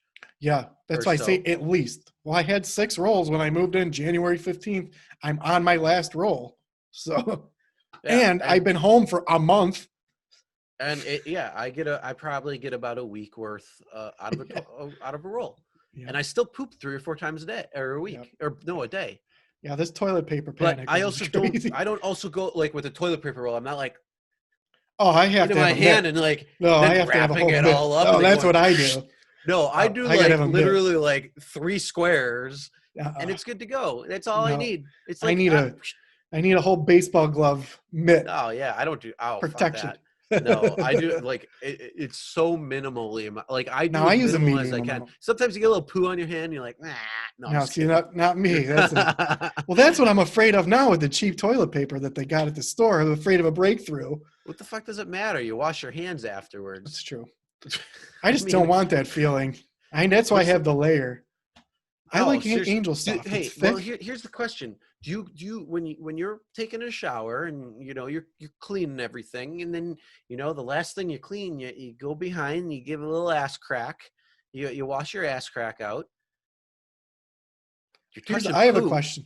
You do realize you're touching poo at that point, right? I have a question for you. Do you use a washcloth in the shower? Nope. Hell fucking no. Okay, so I use a sponge. Okay, but you don't just soap it up and just wash with the soap? Yeah. Okay. No, I use a sponge. Okay, you have something though. Yeah. Okay, because I didn't know this. When I'm washing my ass out, it's my hand. I'm just like. See, that's my question. Here 2 things in gym class where you want to talk about education. Oh God! Watch where you go with that one. Yeah. My gym teacher, Mr. Burke, I'll never forget him. He was a ex-Navy beret or something, real hardcore guy, and he would get all upset with us and his veins would pop out of his head. He reminded me of the drill sergeant from Full Metal Jacket, actually. So not that hardcore, but he was that type. But when he taught us how to wash ourselves in the gym, he said, you wash your butt, and then you wash your face. And I'm like, well, I mean, he's doing this on purpose, telling all of us kids to wash our buttholes and then wash our face. But second of all, I always use a washcloth. I go top to bottom, and then I wash my butthole last, but I use a washcloth. I didn't know that other people do not use a washcloth. Very few people use washcloth. I didn't know I that. think it changed. I think I think most people are using the sponges and shit now. Or something, but not just I like sponges. You're They're raw so dealing nice. your butthole though with your hand. Yeah. Soap. Yeah. Okay, I didn't know that. I didn't know that people do that. Do you know why? The reason why I do that is because do you use the same washcloth every time you take a shower? No, I wash them. How many do you have? I mean, no, I'm saying 7. So you have one for each day. Yeah. So that's fine. That's whatever. But see, I don't have all like 7 sponges that you use the sponge over and over again. Yeah. For, a couple weeks, and then you get a new sponge, and then you go through again. If you soap up your washcloth and then you wash and then you wring it out and stuff. But what I'm saying is like, if you after you're done washing, then he hits the bike. There it is. One time, every time. So, like, aren't you just washing the washcloth anyway when you're in the shower? Like after you, like, isn't it just like washing it? I don't know. You have poo-poo on your washcloth, and then you're going to wash. No, because my butthole's clean. Yeah, because you took your washcloth and went. Whoosh, whoosh, whoosh, whoosh. You do it again every single time you wipe your butt. You smear poo-poo around it. So because you're an Italian, I know you have a hairy crack. Yeah, for sure. I've never get Brazilian. I get Brazilian, sir. Do you know what Brazilian waxes are? No, but you know what I'm actually like looking forward to is getting my ass laser hair removed. Oh, okay. A Brazilian wax is just waxing your butthole. I know what it is. No, well, technically a Brazilian wax is doing your pussy, but you're around that range because it's more of a female. Yeah, it's your butthole too. But Brazilian, no hair. Yeah, I'm getting a Brazilian laser hair removal. I'm getting my entire ass, the entire thing, including the crack and around the hole, because when I go dab my toilet paper around, it's gonna clean a nice clean asshole, and then I'm not smearing poo-poo around anymore. No. Did you watch, what movie was that where was it Deuce Bigalow, Male Gigolo, where he goes and gets waxed, and he's like wax his butthole? I think that's that movie. I don't know. The only one I remember off the top of my head where it was waxing was 40-Year-Old Virgin. That one too is funny. That he did the back. They never did the. They didn't do his butthole. I think in Deuce Bigalow, when he becomes the male gigolo, his pimp wants him to get his butthole waxed. I don't remember. I haven't. I've seen that movie so long ago. I don't really remember. Yeah. Yeah, that's crazy. See, I just shave it, and then it's clean. But I did not know that people do not use washcloth. I just scrub with the washcloth. I didn't know that. It's very crazy. So that's my cleaning habits. What else you got? No, that's the whole thing. So like, I would love to get a bidet, and then that way I don't even need to worry about the poo-poo, because the poo-poo is going to make it into the toilet, and my butt's all going to be nice and pretty. And you ever see like a person smile, and they got the smile, and they're like, and then they're like, ding. Yeah. That's what my asshole is going to smile, and it's going to be like, ding. It's so funny. There's a comedian named Ronnie Chang who's on Netflix right now. He talks about going to Japan, and everywhere in Japan apparently is like futuristic, where they have a bidet. It's a heated bidet, and their toilet seats, a lot of them are like remote controlled and super technology. And I don't want to burn his joke because it's really funny, but he's talking about how the bidet, the water from the bidet hits your butthole every time. He doesn't understand how it hits your butthole every time. Is there someone controlling it? No, you know why? Because it has this sensor in it that it censors your butthole. It's like laser reading your ass. So it's like crack, cheek. So it's like, all right, let's focus in the crack. And then it's like crack, hole, crack. It's like, all right, well, we're gonna. There's no guys whose job is to focus in on the butthole. So that's yeah. No, I'll definitely be getting. I definitely want a bidet because then I don't have to worry about it. And then the only thing you got to do is like pat it dry. So instead of using like 3 squares like a few times because you do a couple of wipes, you only need like 2 squares to give it a little pat dry, and then you're good to go. Well, we live in a first world country. What if you lived in a third world country where there is no toilets and there is no toilet paper? Well, then you'd be using corn stalks and leaves Yep. like everybody And else. moss. Yep. Moss. That's when this whole But thing's either way, happening. as long as my butthole gets Yeah. laser hair removal, then I'll be okay. Okay. When this I whole will be accepting donations via PayPal. Yeah. When this whole thing will help Chris get his butthole hair free. When this whole And pandemic then started happening, we'll start one for you. Bleach Aaron's asshole. well, I get those for free at our friend's shop. The anal bleaching. I got a whole bunch of packets. You want some? Some anal I'll bleaching pass. packets for I'll you. pass. Well, you want a nice bleached butthole when you go to get your hair removed, right? No, I I mean, mean, how care. embarrassing is it going to be when you They're go to gonna get? wash it for me. What do I care? You need to have it bleached so it's nice and pretty when you go in there. Oh, they don't care. That's so funny. I mean, I could only imagine the shit that. Here's the thing. You can only always- imagine the shit that the butthole people see. Oh well, yeah, but no. Here, you know what? I always find this funny. I'm like, people are like, will freak out because I have a doctor's appointment, so I need to make sure like everything's okay. Like for whatever it's, maybe it's a massage, maybe it's this, maybe it's that, and it's like, do you realize that? Do you know how many people are out there that are like absolutely disgusting that I'm sure they're looking at and they're like, oh my God, I'm Yes. rubbing this person's back. And it's like, Yes, I have a friend who's a massage therapist. oh, I'm sure the Yes. stories that they have is Yes. ridiculous. That's exactly it. You know how there's- I mean, I'm just using that as an example. Yeah, It's like, I can only imagine. people, it's like, it's amazing because, and here's the weird thing that I people watch a lot. I like to people watch. I like to see, what groups of people go where, and like I'm not getting into like racism or anything like that. I'm just people in general. People in general.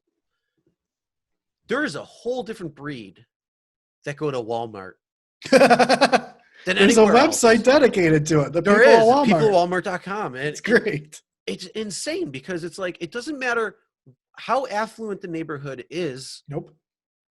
Somehow it brings out these crazy Walmart NPCs How?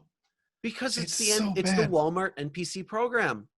A friend of mine, she used to go to Walmart and take pictures of the messed up people in there and just send them to me when she was shopping.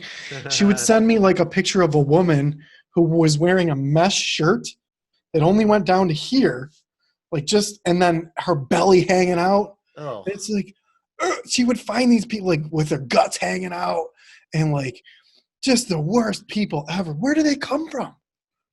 I'm telling you, it's the simulation. It definitely the put, simulation. because it's like I go shopping at another store. I might go to Kohl's. I might go to the mall. I might go anywhere else. I never see people that look like that. No, they're And it's only like, in Walmart. So I think the random generator of people, like, I think it's got to be a joke in the simulation of my life experience. Yeah. Because like I said, I think it's just NPCs that are, being brought forth that are not exactly So the most Chris, upkept type of people. it's about it's time But here's the thing. Those people go to get massages. I Those people go to get chiropractic appointments. Those people get a lot of different appointments that you have to do also. So that should make you feel a lot better if you don't take care of yourself at certain points. Right. But obviously do what you normally do, but you don't have to like pay attention to the area that they're going to be really around. Right. It's like, I'm going to go use the bathroom. So talk about your NPCs for just 30 seconds. So I'll be right back. Okay. sure. Thank you for announcing it to everybody.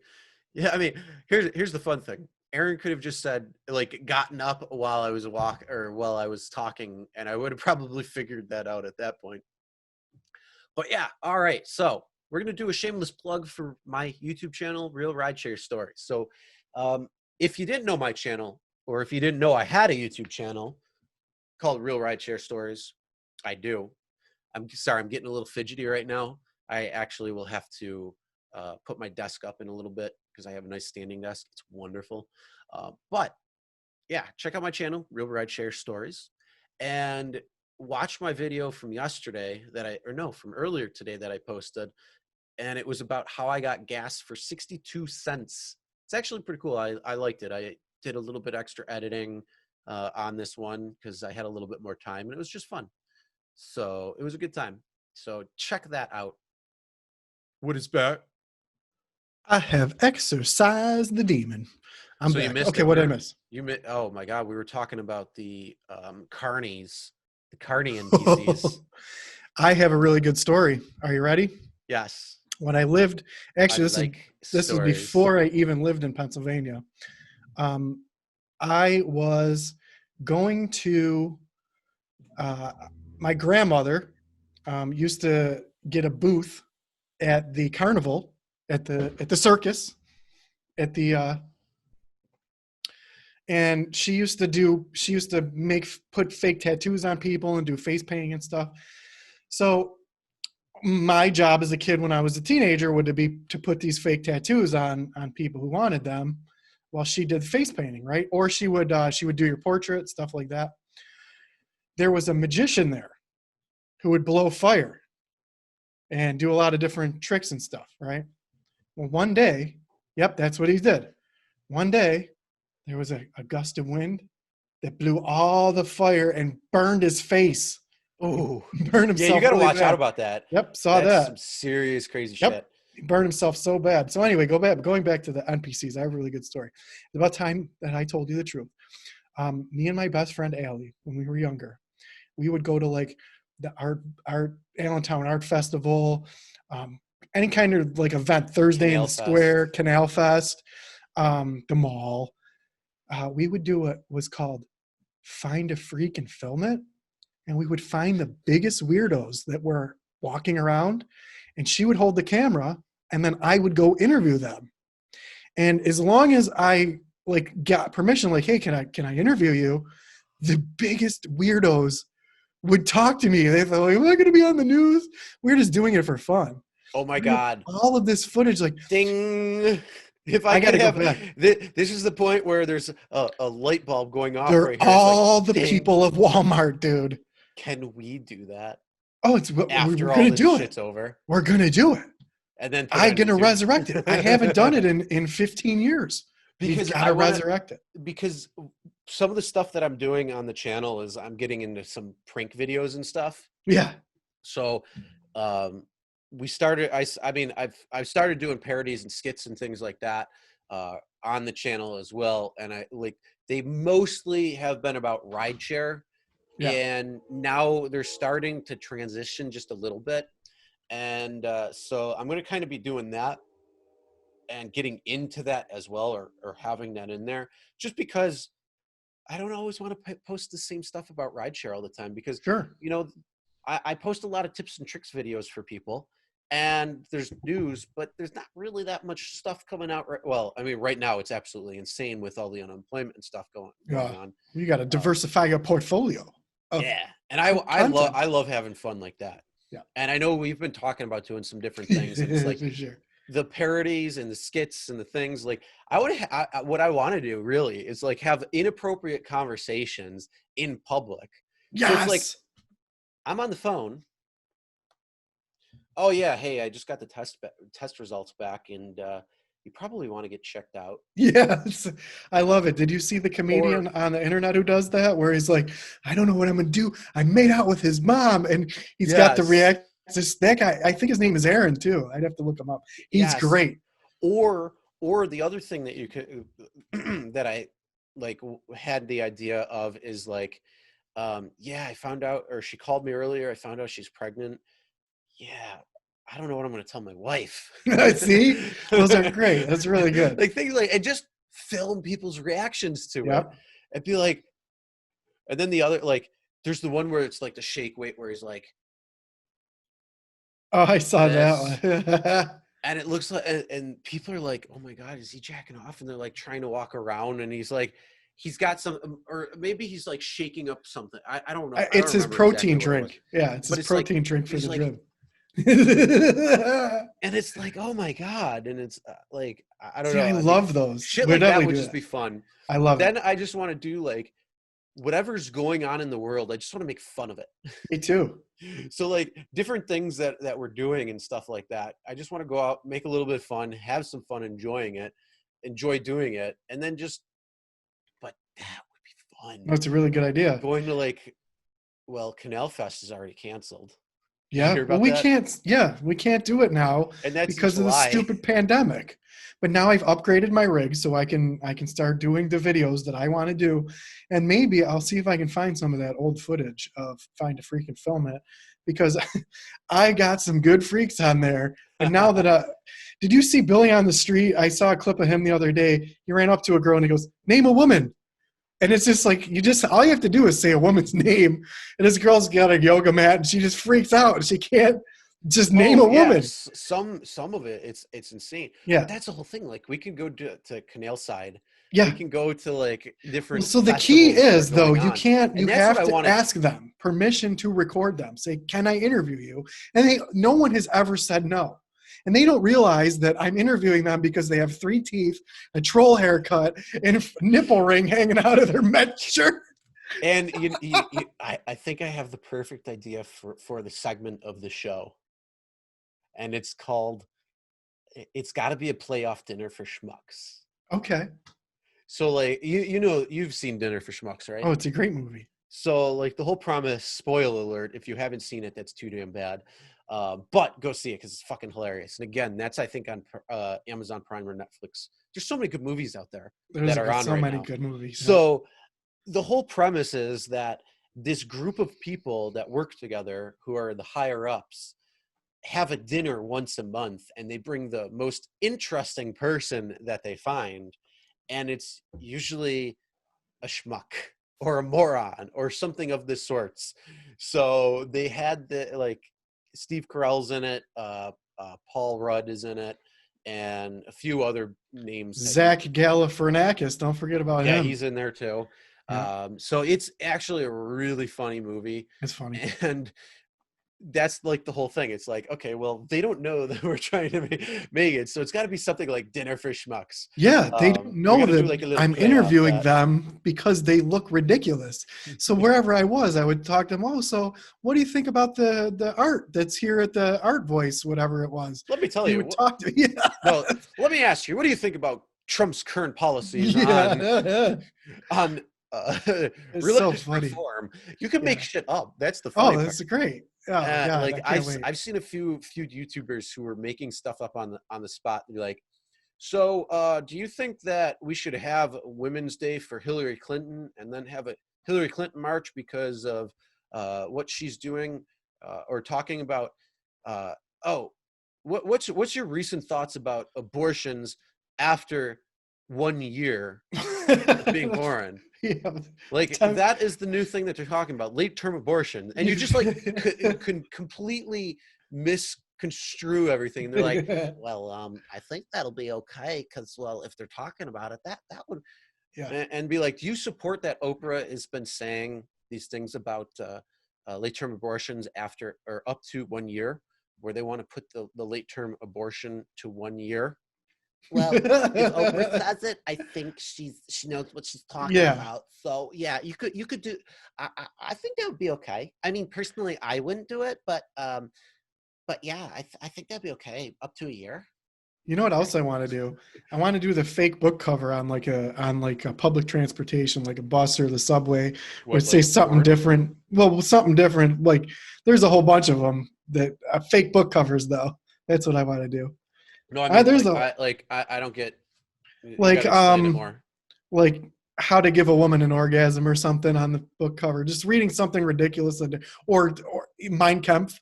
That'd be funny. Like reading something that you shouldn't be reading on the bus or on the train. I want to do that. You've never seen those? Why would you just rather get the book? Or you know what would be really great is if like You know, what movie was it? Austin Powers. You know how they have the scenes where it would be that they have like the tent, and then they would have the light behind, and they would be doing all this crazy stuff, and it would Oh like yeah, sound yeah. like there's a I forgot about it. conversation that Yeah, would, but what it's showing is like completely different. Everyone's like, yeah. It's so like good. something like that would be absolutely So hilarious funny. too. Like this whole bait and switch thing. Well, like Chris. let's say you're on the bus or something and you're watching what other people think you're watching is porn, but in actuality maybe it's like a woman trying to like, It's like a workout video or something. yeah, maybe Or trying to work out, weight lift or something. Yeah. maybe it's like building a house and she's like Yeah. tearing things down. She's like, "Ah!" Yeah. And Yeah. it's like, You got it.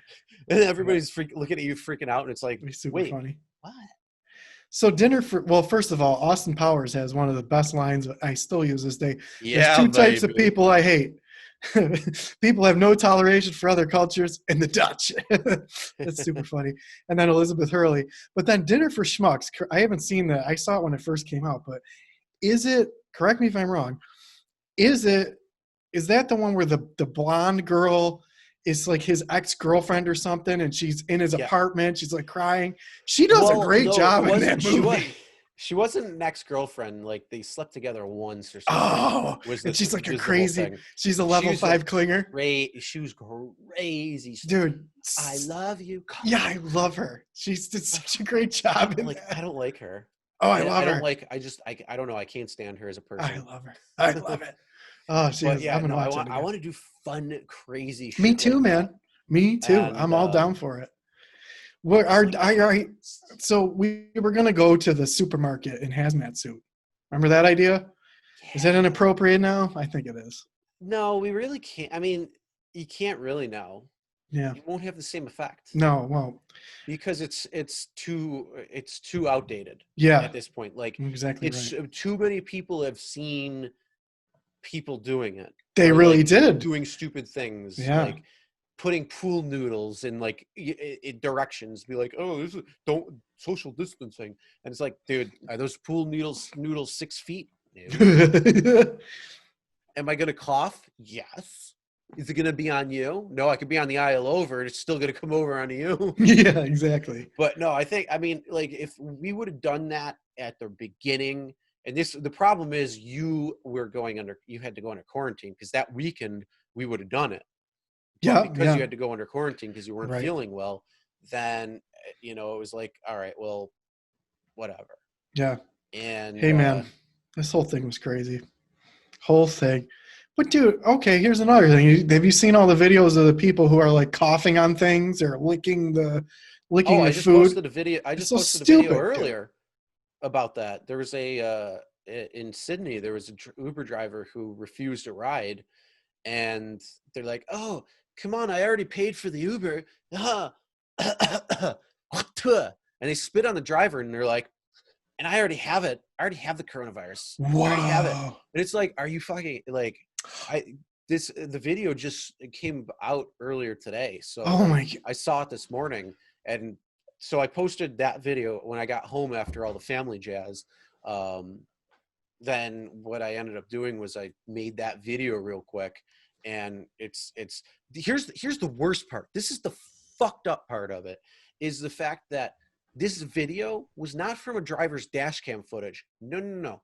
This video was actually from the passenger who's saying this shit and doing this shit on and then Snapchat. Oh my God. So people are so ridiculous. And actually, speaking of people, Walmart, I saw a video of a woman in California Walmart who was upset, and she was spitting on the poor Walmart employee, like spitting on him. People are ridiculous. Here's the thing. In that aspect, I would take that as a threat. It's definitely a threat.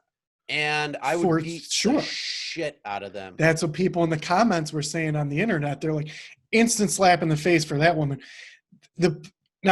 I would if somebody did that to me, unless I knew them and they were joking around, because if they, then I'd be like, dude, that's fine, that's funny, whatever. I would never do that even as a friend to a friend. I don't think it's funny at all. No, I mean, like if you go up to somebody and you're like but Yeah. you're not like really coughing. You're not like Yeah, fake. No, she spit on. like She was that. spitting on the dude. I would just literally Like, haul off "Puh, and punch the yep, motherfucker. I don't care if it's a woman or not. That's a yep. piece of shit right there that It's, needs to oh, be dude, you dealt got to with. watch the video. She's ridiculous. It's so bad. And he instantly, as soon as he gets spit, it calls the police. Other girl is like, I'm recording this. All right, here's my other thing I forgot to tell you. We always talk about scams. This is so dirty. People are doing Instacart scams. I covered this video on my channel. You did? Oh, good. Yeah. Where Bait and switch on tips. The tip switch. So what they're doing, for people who may not know, when there was a really difficult time getting groceries, people would put on Instacart that they'll give them a huge tip for getting their food. And I didn't know you could do this on Instacart. You can change your tip up to 3 days after they. Mm-hmm. Why would you be allowed to do that? No. Oh. Well, why would you be allowed to change your tip after the fact? Like, why can you even do that? So like, oh yeah, I'll tip you $1,000 to bring my groceries. I got my groceries. Oh, no tip for you. Why would you be allowed to do that? I don't understand. Instacart needs to fix that, first of all. They will, but they won't, or they have to, but they won't. Like that's actually been going on for a little while. It's not new to this. It's becoming more prevalent because there's more people on the platform and there's a lot more orders, and that's what they're doing. So it's definitely a major problem. Why do they have that hole? Why not just fix it? Like what? Like if you come to my house and deliver my Instacart stuff and you give me really poor service, I would call customer service or write a chat to someone. Hey, this person, I got to do something. But that way they can also keep track of every person who came to your house in the past month you've had a problem with. Then you could keep track of the people who are just a problem customer. So why do they have that loophole?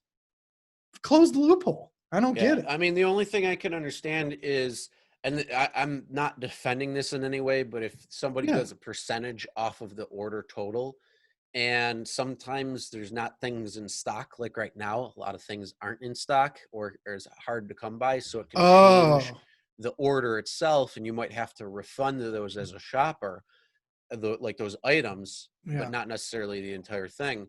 So if you're trying to talk to the customer or something like that to try to get a replacement, or if you have to just refund it entirely, then because you're bringing down the total of the order, then that percentage, because the tip is sometimes, not always, but sometimes it's based off the percentage of the total order. Right. So let's say it's $180 and you do 10%, it would be $18. Yep. So if you bring it down to, like, let's say half the stuff wasn't there, you bring it down to $90 and the tip is still 10%, which would be $9. So your tip goes from 18 to 9, but that I can understand, because that's you're putting in there as the tip being a percentage of the order, and the order isn't necessarily getting fulfilled. Right. And so I can understand how that'll change. But again, if you're a smart and savvy shopper, you're going to try to replace those items, or at least get the verification from the customer. Yeah, and it wasn't going on. Yeah. And then instead of keeping it or dropping it down to $90 for the shopping aspect of things, it brings it back up to that same $180 plus then the cost on top of that would be. So what they were doing is like, oh, I want an order for $100, but I'm going to tip you $300 to bring this here during this pandemic. Well, it wouldn't be that much. It would and then after like a $50 tip. Well, yeah, something enticing, right? Mm-hmm. But then after they deliver it, they change it and like, no tip for you. That's so dirty. Mm-hmm. They just need to fix the loophole. Like, and if you, here's the thing, if you put a tip in, they should not allow it to go down to zero. Yeah. Like if you put a high tip in like that and you put it in for that reason, then you should have to honor that. You shouldn't be able to move it at all. And if it's a problem where the person who Instacarted you was super horrible, then that's a customer service issue, and you would contact Instacart and be like, hey, this person didn't, I want this much off, and here's my valid reason for it. Also, the amount, I saw this because the memes are on point. You're totally right. The amount of people who are calling me to renew my insurance are telling me that the IRS has a tax lien against me is literally none now. There's no more scams out there. There's not like Nope, I'll because watch India shut Gitboga. down. I Yep. watch Gitboga, He's such a and legend. he's been struggling to find some scams that are open. Yep. There's been a few Yeah. that are like some computer tech scams still are open. It's the IRS refund scam now too. The coronavirus check scam. Yeah, I mean but the thing is, their country's on lockdown too. Yep. So, So yeah, that's when the calls stop. they can't call Nope. because they can't go to work. Nope. So the only places that are still are is like the homes, Yeah. like the people who are doing it from home. Yeah. And these are the smart people Mhm. because they know what they're doing. Yeah. And then they're like, fuck it, I can do it on the side. I can hustle some people. I can Oh, take yeah. some people I can get the list. I know who to contact. So I know Yeah. how to get these gift cards. I know who to talk It's to. so dirty. So Kitboga is there's- a legend. Oh yeah, for sure. And so there's still people doing it, and but it's just not as much. That video I then- sent from Kitboga with the second part of it had Milton T. Price or whoever it is. Milton T. Pike. Pike. Oh my dude. It was so funny where it's like, I told you, Dad, with the Pokemon, and I couldn't even talk like him if I tried. It was so funny. I could not stop laughing. Those two are both legends. Legends. The other thing that though is the scam on when they log into the computer and they do the inspect element on the Google Chrome to change your bank account information. Uh-huh. Why are they allowed to do that? If it's a secure web page, how can you inspect? Why can't Google like plug that hole? Also, Microsoft, Well, when they're doing it's these more scams, it's more for yeah. debugging. So like, what do they need that for? yeah, but it's and it's also, you can learn code and stuff like that. So you When can you're on a actually secure see, web site, you shouldn't be able. Like Google just needs to plug that hole. Like if you're on a banking website, you just can't access it. You can do it for any other web page, just well, not you if know you're what on a they secure should do website. is what he does, and that is you should put a clear, transparent picture over it. So when you try to do it, it's a little strugglesome. Yeah. And I love the bank account that he used. One of them said scam. It's like secure something. The initials spelled out scam. Uh-huh. They're just such a legend. Kitboga is a legend.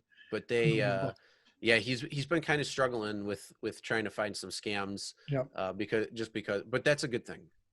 Well, so that's my And other they're, thing. They're is- going to come back, and they're going to probably hit really hard soon. That's what I because- was going to say is during this downtime, can we somehow get like government officials to be like, we are literally under attack from these people who are scamming millions of Americans. Let's find a way to For stop it. billions this of downtime. dollars. Yeah. Let's find a way to stop these people from having internet fake everything. We got to shut them down somehow. Now is their opportunity to get on top of it. So, because Microsoft, when they're using these programs, they're violating Microsoft's user agreement. They're violating Chrome's user agreement. They're violating internet user agreements. There's got to be a way to just shut these people really down. think that they care? No, they don't. They're criminals. They don't care. No, not the criminals, of course, but I'm talking about the large corporations. Like Microsoft has a very good reason to just shut these people's computers down. You know what I mean? There's got to be Yeah, a way but to team up. The problem is it's not necessarily able to be found, especially if you have VPNs, if you have things in place. And I'm sure these scammers do. Probably. Yeah. I I'm mean, sure they do. You're right. they're not going to be stupid about things because Yeah. they're doing an illegal activity. So that means they don't want to get caught. So they're going Yeah. to do things what they have to do in order to take certain precautions. And a Yeah. VPN is one of the easiest things that you can do to hide your internet masking and mask where you're from. Right. Oh, I get it. mean, that's what Something's got to be done. and that's what Kitboga does to even further the scam. So like Mhm. when they connect to his computer, if he's calling from Chicago, he'll put through the VPN that he's in Chicago. Right. Or if he's calling from Kentucky, it'll say from Kentucky. It's so fun. So it's he's so playing good. it smart and doing things the Mhm. right way. Oh, he's just a legend. Unbelievable. But yeah, the amount of scams. How dirty is it? Like, oh, okay, the government's giving you $1,200. Oh, and then people are taking advantage of that. Well, you knew they were going to. Ugh. No, I didn't know they were going to. Humanity. I mean, it was disgusts pretty me. obvious. Humanity disgusts me. I didn't know it'd be that quick, and the amount of Oh, of scammers course is it is. too high. there's already a coronavirus cure out there that they're Uh-huh. calling for. It's called Immunity Blend, and Okay. it was it's essential. It's an essential oil called Immunity Blend, and I guess the company was saying that it is a cure, Hmm. or it will guard you and protect you Yeah, against I the watched that corona. on Kit And Boga. it's like, huh? Yeah. And they were like flat. So he recorded it and then he Yeah. sent it to the FCC. And I Yeah. guess that they got really fucked up on because they were. Then he called again. I think it was real recently, or I mean, not real recently, but like within the time frame of this all happening, and they weren't doing that anymore. So it was like they went back to like what you're supposed to by the book. Good. Like, oh, you put the essential oil on you. It has cinnamon. Oh, Cinnamon and clove, yeah, and they it's like, busted oh, that's they hot busted cinnamon a spice whole tea. yeah, they Thank you. busted a whole bunch of people in California where well, there's a couple people that got arrested for selling coronavirus pills that were the cure. Like, oh, Let me guess, were they bleach pills? who knows? Yeah, just drink a little bit of bleach, Chris. Everything's fine. It's all fine. That'll kill it. Yeah, just a little bleach. You just a teaspoon of bleach You a just need day. a little. You just need a quarter Yeah, teaspoon. yeah, and your colloidal silver, it'll cure it. Colloidal silver, I heard, is actually pretty decent, but it's not like see, colloidal silver is apparently different from the silver that they're trying to talk about. But here's the thing: silver is antibacterial and antimicrobial, but you can't put heavy metals into your body. That's exactly. Yeah. So, I mean, colloidal silver though isn't silver; it's a What is it? spray. It's a spray. Yeah, I thought it was like a liquid. it is. It's a liquid, but it's a spray. Well, I seen Well, it at in least just the a ones I. jar where you drink it. Oh, I've seen like sprays. That's all I've Yeah. seen was a spray. Oh no, you can I get had a like a spray. jar for I've it. tried the spray. It tastes like ionized water, or Yeah. not ionized water. It tastes like a maybe it is ionized water, something like that. It's got like this weird tingy taste. It's not like bad or anything. Well, where I had an issue with I it just don't believe is it. the televangelists are using it. Yeah. That's where when you're a God will televangelist, kill you unless you give me $100,000. yeah, and He's buy gonna these strike you pills. dead with the That's what he does. coronas. Yeah. Yeah. But I'm Oh selling yeah. this pill. You buy this colloidal silver and it'll cure the coronas. Even though this has been studied over and over and over again, and there's absolutely no evidence that it does anything from scientists, but I think it does. It's just be like saying the same thing, like, oh, spray Windex on your elbow. That'll get rid of your chapped lips, Chris. That's what it is. Spray Yeah, but you Windex. know what? You got chapped lips? But Spray some here's the Windex thing. on your elbow. All right, here's the thing though. The placebo effect is a It's very real. major thing that has been science backed and proven. That's what I texted my friend So who was telling if me to take the colloidal silver to cure my corona. and that's the whole thing. And why take that away from somebody if it works No, for I them? get it. Where my Like it problem might is not. people Hold trying on, hold to on, hold on. scam people out Yeah, of but here, money. I mean, I get that, but here, what I'm saying is though, like, if somebody says, "Hey, take this. This should work for you, or this could work for you, or this worked for somebody else," and they believe it and they think it and they're taking it, and it's the placebo effect, and or who knows, maybe there is some truth behind it, but because they don't test that stuff, you don't really know, and any of those tests done aren't really done to a full test. Right. So that's the holdup. But again, if it's the placebo effect, why not let them continue believing that? So whatever their issue or their ailment or whatever it is, and it's being treated or taken care of or showing reduction or whatever it might be, why not let them just go with it? I get your aspect on that, but two things with me is one, a lot of these things can be harmful to you. Two, it's false claims. So I can't say that this thing does this thing if I Yeah, have no but proof. if you don't, what they said is this could help you. Right. I'm with you It's there. the language. So it's Yeah. again, it's instilling. Okay, well, and if somebody wants it, that's the whole thing. What I say and what you hear is two different things. So if somebody wants to hear, oh, this will work, Right. and they believe it, even though the other person said this is something that could work, or maybe somebody I knew took this Yeah. and had a very similar case to you, Yeah. and within 3 weeks, like, it was gone or whatever. Right. Like, that's a real and that's a real documented thing. It's not saying this, it's not making a claim. It's saying there's a possibility you could Yeah. try it. Right. And it's up to you to make that decision if you Yeah. want to try it or not. When you're marketing again, something, you have to have some kind of evidence of your claim.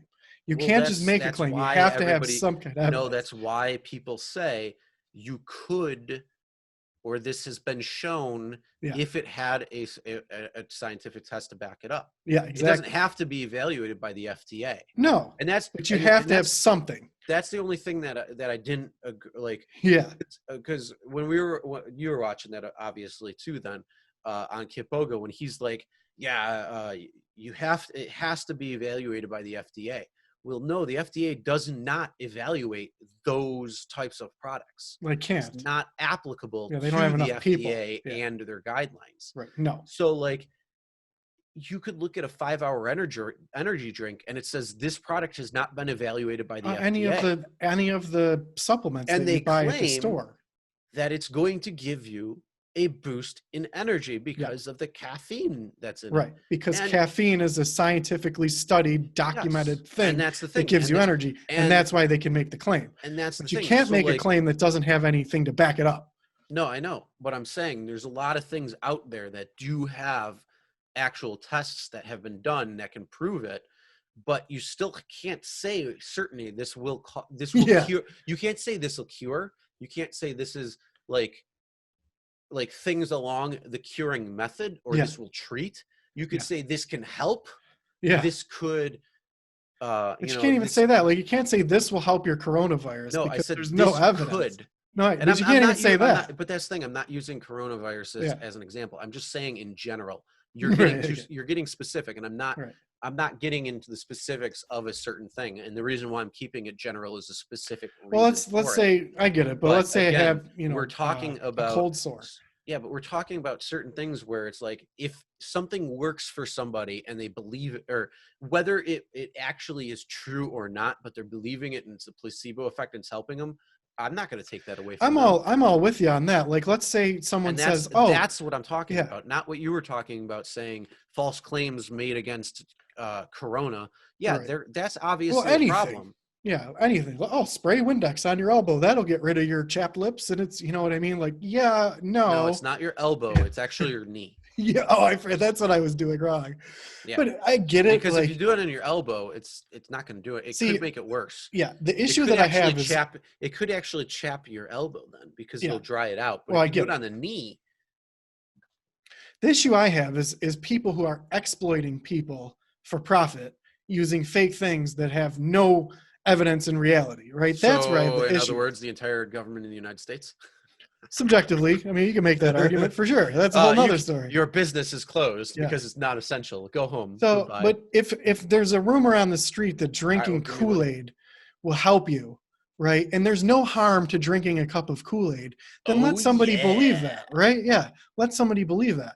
But if you can get harm from taking a chemical and there's no proof that it helps anything, and not only that, the person is just trying to use people's fear to profit off of it, that's where I have the issue. I was like, yeah, but okay. they've also deemed certain chemicals to be okay in certain quantities, but they never do a longitudinal study that Yeah. shows how over time that same small amount of dosage chemical can really sure. add up to fuck you up just as Yeah. bad. And also, like, when you say So- the FDA hasn't evaluated this, it's not because they don't want to. They just don't have enough time. They have to And focus it on just something. doesn't govern. It doesn't fall Yeah. in their governance. Right. Like, And they like don't have when the you go buy ability, like- supplements at the store, like one a day. This statement, this has not been evaluated by the FDA. It's because they don't have enough resources to test every single product, and they do test a lot of them. I think though that I think that certain things in regulation, like if it claims that it has X amount of something in it, it has to be in there. Right. So Now, if they you do- say yes. if you say that there's 1,000% your daily value based on a 2,000 calorie in diet, of vitamin A. That needs to be in there. Yeah. Or if you say this contains 10% vitamin A, it has to have 10% vitamin A within minimum. guidelines. Yeah. Like, so I you don't can't give a have shit. no vitamin A or only 2% vitamin A if Yeah, you and claim then- it has 10%. And then if it says it has no more than X amount in yeah. whatever, Like for there's whatever still it is, very it can't specific have. rules. Yeah. So as long as as long as that, because there's a lot, that's the problem. A lot of supplement lines didn't have the stuff that they were saying that was in there. Right. And that's so the regulation fails there. But It like, does I don't care if, I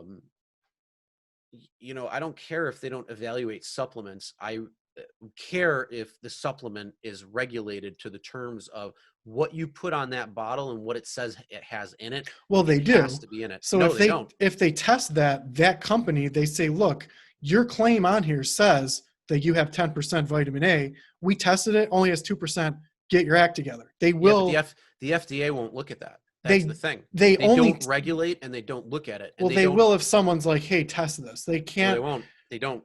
They don't have the resources. The FDA can't. No, it's done by other party. Well, I'm sure they use third-party testing, but like they won't even consider testing it unless somebody says, I don't think this has what in it. Because it can't test everything. Like you can do your best to have regulations, right? And it's just like at the gas pump. When you go to the gas pump, there's someone who comes and tests those gas pumps to make sure. They test every single one. Yeah, they test them all once or twice a year, but they can't keep it every week to make sure that nobody's rigging that pump. They can't keep an eye on credit card skimmers that people are putting on there every single. Yeah, but you know what I mean? Like they don't regulate. It's impossible. See here, and that's the whole. You just nailed the pin, the pin of the head, or the nail in the head. You just hit it because you just said they don't come and look at the credit card scanners, and that's the thing.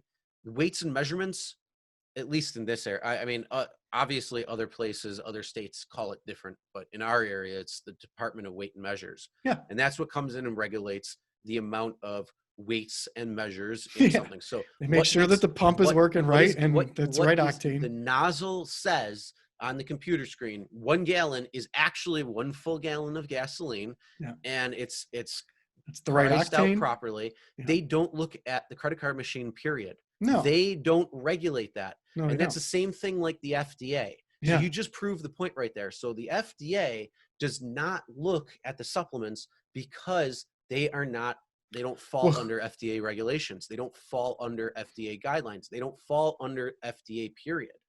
And because they're not a drug, they're not considered a drug. The only way they would be considered a drug is if it says that it cures or something, some sort of claim. But it's a food product. Well, who regulates it then? There's got to be someone who regulates it. They're unregulated. That's the whole thing. Well, every part of a consumable is regulated by something. No, not necessarily. They'd have to find out. Not everything's regulated. Every consumable is. No, that's why there were so many. That's why some of these third-party tests that have gone through, you can go online and look them up, and you will see that, I don't even know what the percentage is, so I don't even want to say it, but they said some X amount of percentage of the things that they tested didn't have or didn't meet the criteria that they said was on their own bottles. Right. And sure. That's where I want to see the regulation in terms of, if you put it on your bottle and you say this is what's in your product, they better damn well be in there, because otherwise now you're creating false advertising. And that is the law, but who enforces it? That's my question. It's not the FDA. Okay, I have to find out who it is. I thought it fell under, because I'm not a professional at this stuff. I thought it fell under the Food and Drug Administration. No, that's why they don't touch supplements with a 10-foot pole. I just thought it because they don't have the resources to do it. That's what I was. They don't touch it with a 10-foot pole. Yeah. There was. I don't know if they were trying to get legislation to do that recently. I know they were talking about it a little bit ago. You would think that when you're taking something like a supplement or something, that would be the first thing that they investigate. Like, what are they doing then? That's why it says right on the bottle, it says this has not been evaluated by the FDA. I get it, because they don't have enough. Like you can't test everything all the time. That's not. That would cost too much. What is the It's issue? That's because what they're I not. always thought It's what the not issue was. their. It's just like you said with the Department of Weights and Measures. They only measure the gas that's coming out of the pump. They Okay, only well, measure that. They don't measure. who's in charge of supplements then? I don't. Nobody. It's not a regulated industry. Well, if it's a consumable, someone has It's to be not a watching it. regulated industry. Trust me, I know this stuff. Well, I'm assuming that you do. There's third party. There's companies that get products third party tested to prove things, and then they'll put those third party tests out there. But that doesn't mean that it can't be flawed. So it doesn't mean that company can't have paid the third party verification company to say, oh, okay, well, sure. And then the only other thing is too, it's like, well, was that a random sample that they just came in one day and said, oh, we're going to use this and that lot, but everything else is good to go. We're only going to test these things. Or did they get them sent to them and said, oh, here's what's in our product, knowing that that's what was in the product? Well, then how can the FDA send a letter to like these televangelists that were selling the fake pills to be like, because they were making cure claims. Okay. There's a difference between making a true claim, like medical claim, and there's a difference between that. But if they don't regulate those supplements, how could they do that? How do they have the supplements don't say that they're going to cure or do anything for you? But if that's not even in their realm, then why is, like, do you get what I'm saying? Like, they're not in charge of them anyway. Because if you make a claim, that would then they're in charge of it. That would be, because if you're making that would be considered a drug. And at that point, then they would have the authority to be able to do that. Okay. That's why, and because they don't have because there's strict guidelines that you have to abide by when you're doing that type of selling, whether it's like network marketing or multi-level, or just supplements at the store, like Vitamin Shop or GNC or anything like that, or online. There's certain things that you can and can't say. As long as you don't say the things you can't say, then you're okay. You're in the green. Right. But if you say this will cure eczema, right, you just made a health medical claim. But the other claim is like, is the content of things in there. And you use a good example of like the store. So in there, if it says that there's 50 milligrams of vitamin C, right? But you're only putting 10 milligrams of vitamin C in your pills or none at all, right? Not regulated. There's someone who has to be checking, because as far as I was aware, anything that is brought to market that is a consumable for someone, there's something that governs it, where there's a rule that says, hey, if you say that this is how much is in there, this is how much it's got to be in there. Now, they might not have the ability or the means, or are not testing every single product that comes out there, which I get, but there has to be someone who falls under that regulation. And the same thing, a good example I would use. There's a lot of things that aren't regulated.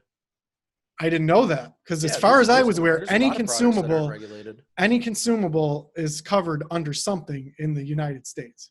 That's what I thought. There's things it's covered under something, but doesn't necessarily have a regulation to it. Like that's why there's so many. That's why a lot of the products that were the supplements, and I want to say it was protein powders.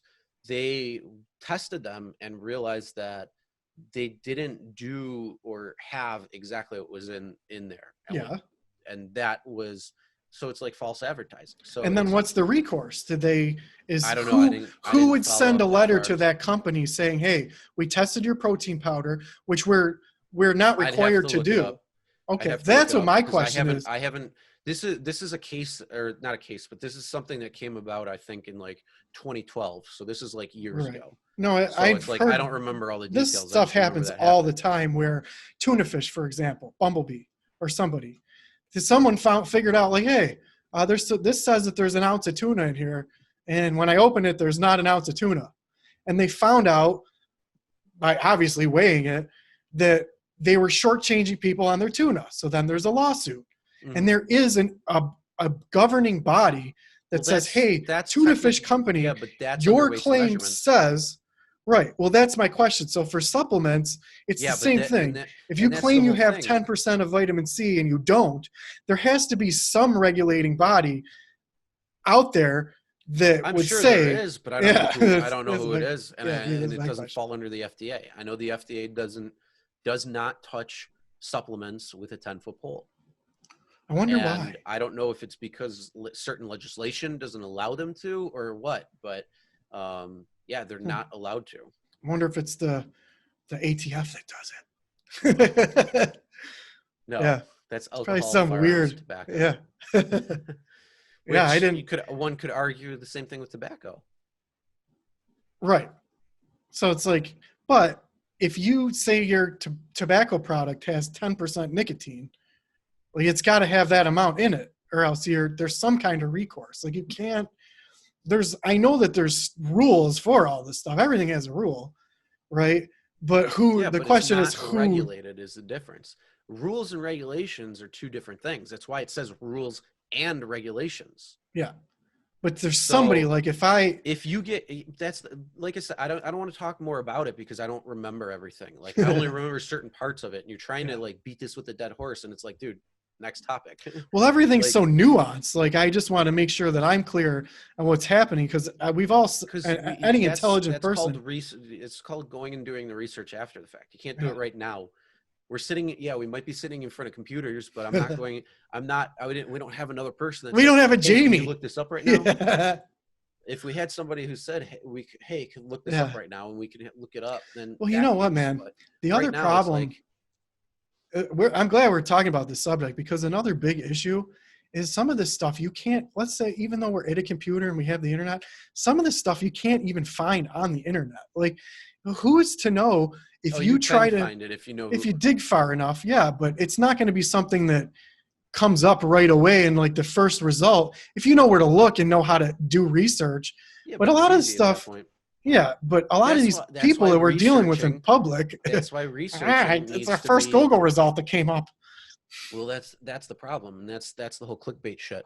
Yeah, And the only thing is though, the clickbait and the bullshit is coming from reputable news sources like Mhm. CNN. yeah, Like you're clicking on it and it has a crazy title in it, and it's because it's coming from these places because they're trying to hold on. mhm. They're a dying breed. Like small little people have more following than big. Like I know a couple of people on YouTube who do news. They might do 10-minute segments. They have more viewers and more subscribers on one video or their channel than CNN has at the No. prime time. I'm really on the day. dude. When I'm watching, because I just like you, I didn't have any of this stuff, but now I have a couple channels, and I'm watching the 4 major news channels, and one of them is pretty informative. I will give them credit. They're actually doing real reporting for once.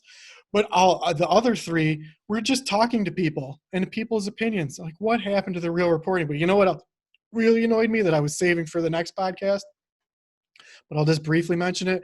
You and I watched Joe Rogan. Mm-hmm. Did you watch the Joe Rogan where he was talking to, I think it was Eric Weinstein. Yes. So See. in there, they talk about who Joe was gonna vote for, and he said, I would rather vote for this person than that person. He would rather vote for, I think, what was it, Trump over Biden? Yes. And then got retweeted out. Well, here's what I saw. Didn't Trump tweet it, or did no? Was it? Here's Trump Here's what really annoyed me though. On the news articles that I was reading, it says Joe Rogan supports President Trump. It said Joe Rogan clinches his vote for Trump, and they make it sound like he will be voting for Trump. Mm-hmm. And anyone who listened to that podcast, it was like, no, he didn't say anything like that. He said that he would rather vote for this person. So then on the next podcast, Rogan addresses that issue, and he says, I would rather vote for, Mike Tyson or somebody, he said, than this person, right? So this fake news where don't trust me because I don't care about that. Right. I don't want to look at that. Right. So what it is though, it's social engineering that these people are using when they're a massive news outlets, and they say they know that people are going to read oh, Rogan supports Trump and is voting for Trump, they know that a certain amount of people are going to go, oh, I'm going to vote for him too then. Yeah, Because, and not, and well, they not don't only know that it's that, false, it's fake news. but that's How the are whole they allowed thing. to get away with this? But see, here's the thing. They're trying. This is a trick. Now, this is a real tricky game because um, let's face it. Anybody on the internet does this if they're Yeah. trying to grow. And what they do is, and this is the same thing of what they're doing is they're trying to ride the curtail or the coattails of Rogan because he has such a massive following Mhm. when it comes to his YouTube podcast as well as his audio podcast. He has millions and millions of people who download and listen to it Uh-huh. every single day. So, last I heard, I don't know if this has changed or not, but he said that YouTube and the audio podcast are about the same in about views and Mhm. downloads Mhm. than it used to be so much more. But I've been watching his channel, and I mean, we've been watching it for a long time now, a few years. But if you look, his YouTube channel recently blew up like huge. So if you go onto his subscriber count, he's just hitting the crest of 8 million subs on the Rogan Experience and has billions of downloads billions of views, I mean, on YouTube. And that's the same thing over on the other side where it's the audio. But there's so many people, and he's such a popular person that some of the stuff that he puts out will trend on YouTube's algorithm. So you'll Mhm. see in the top 15, 20, even 10 or whatever, like some of the things that he's done has been on the trending tab, like the Alex Jones podcast. That went, I think, to number 1 or 2 on trending like almost immediately. And there's been some else as well, but his channel is blowing up. And because that is happening, so many people know and realize it. So they're trying to ride on his curtails by saying Joe Uh-huh. Rogan. So then when that if you put in Joe Rogan on Google, because the news algorithms pop up first, or usually pop it up first, that'll show up there. So they're like, oh yeah, we're gonna play this around so it looks like Joe Rogan's gonna vote for Trump, and they But take it okay, out of so context. if you're he didn't even say anything like that. But if you're a news outlet, how can you put something out there that says Joe Rogan clinches his vote for Trump? And you're Because like, they oh, you're do like, it every yeah. day. So like, okay, wait a minute. Joe Rogan is come out and said that he's voting for Trump. That's crazy. But then once you read the article and they show the clip from the podcast, they have it way at the bottom.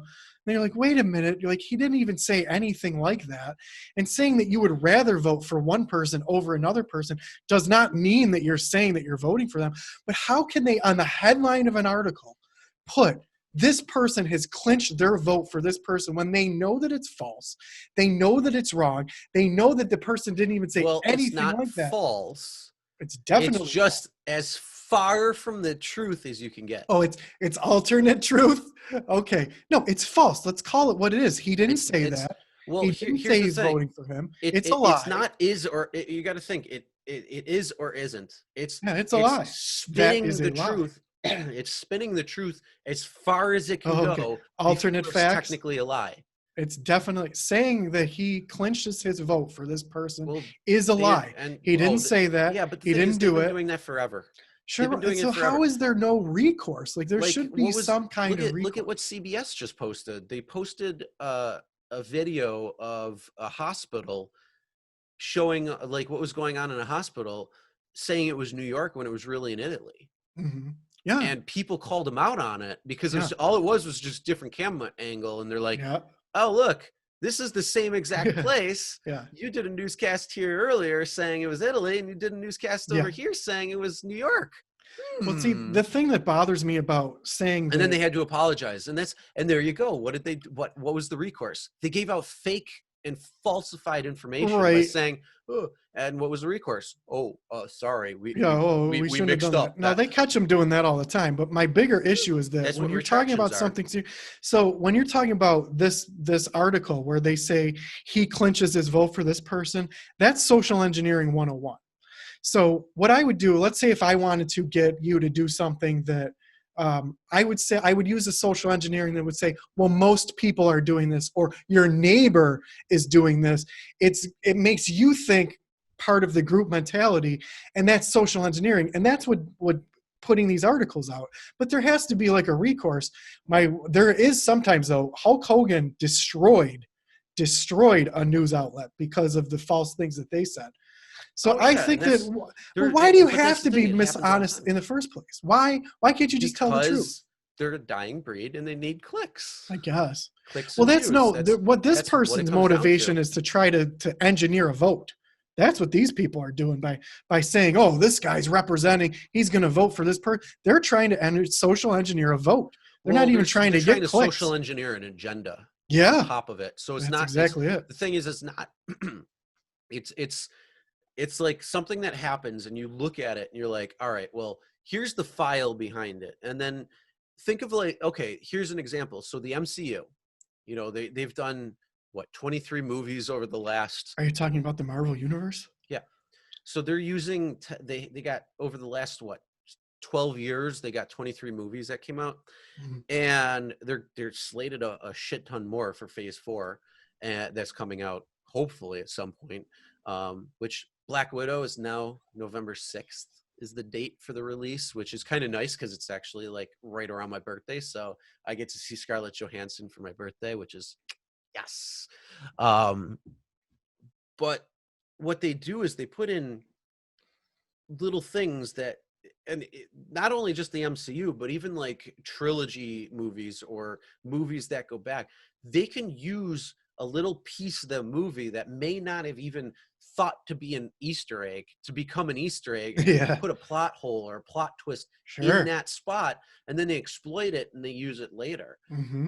Shows do that all the time, but like that, the MCU is unique where they design Easter eggs and they could go unnoticed for years, and then all of a sudden it's like, oh shit. So Yeah. like I think it was in Iron Man or in Avengers, no, it was in Avengers, like right at the beginning of the first Avengers, that whole thing where the Tesseract was in that was Project Pegasus.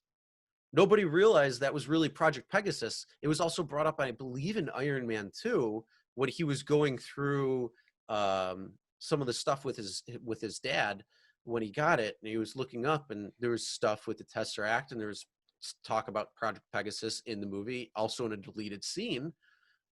And then Captain Marvel really went into Project Pegasus. So it's like, was that Easter egg really in there by design, or was that something that they're like, oh, you know what, we could run with that because that was in there, Right. and let's use that for future for something in the future.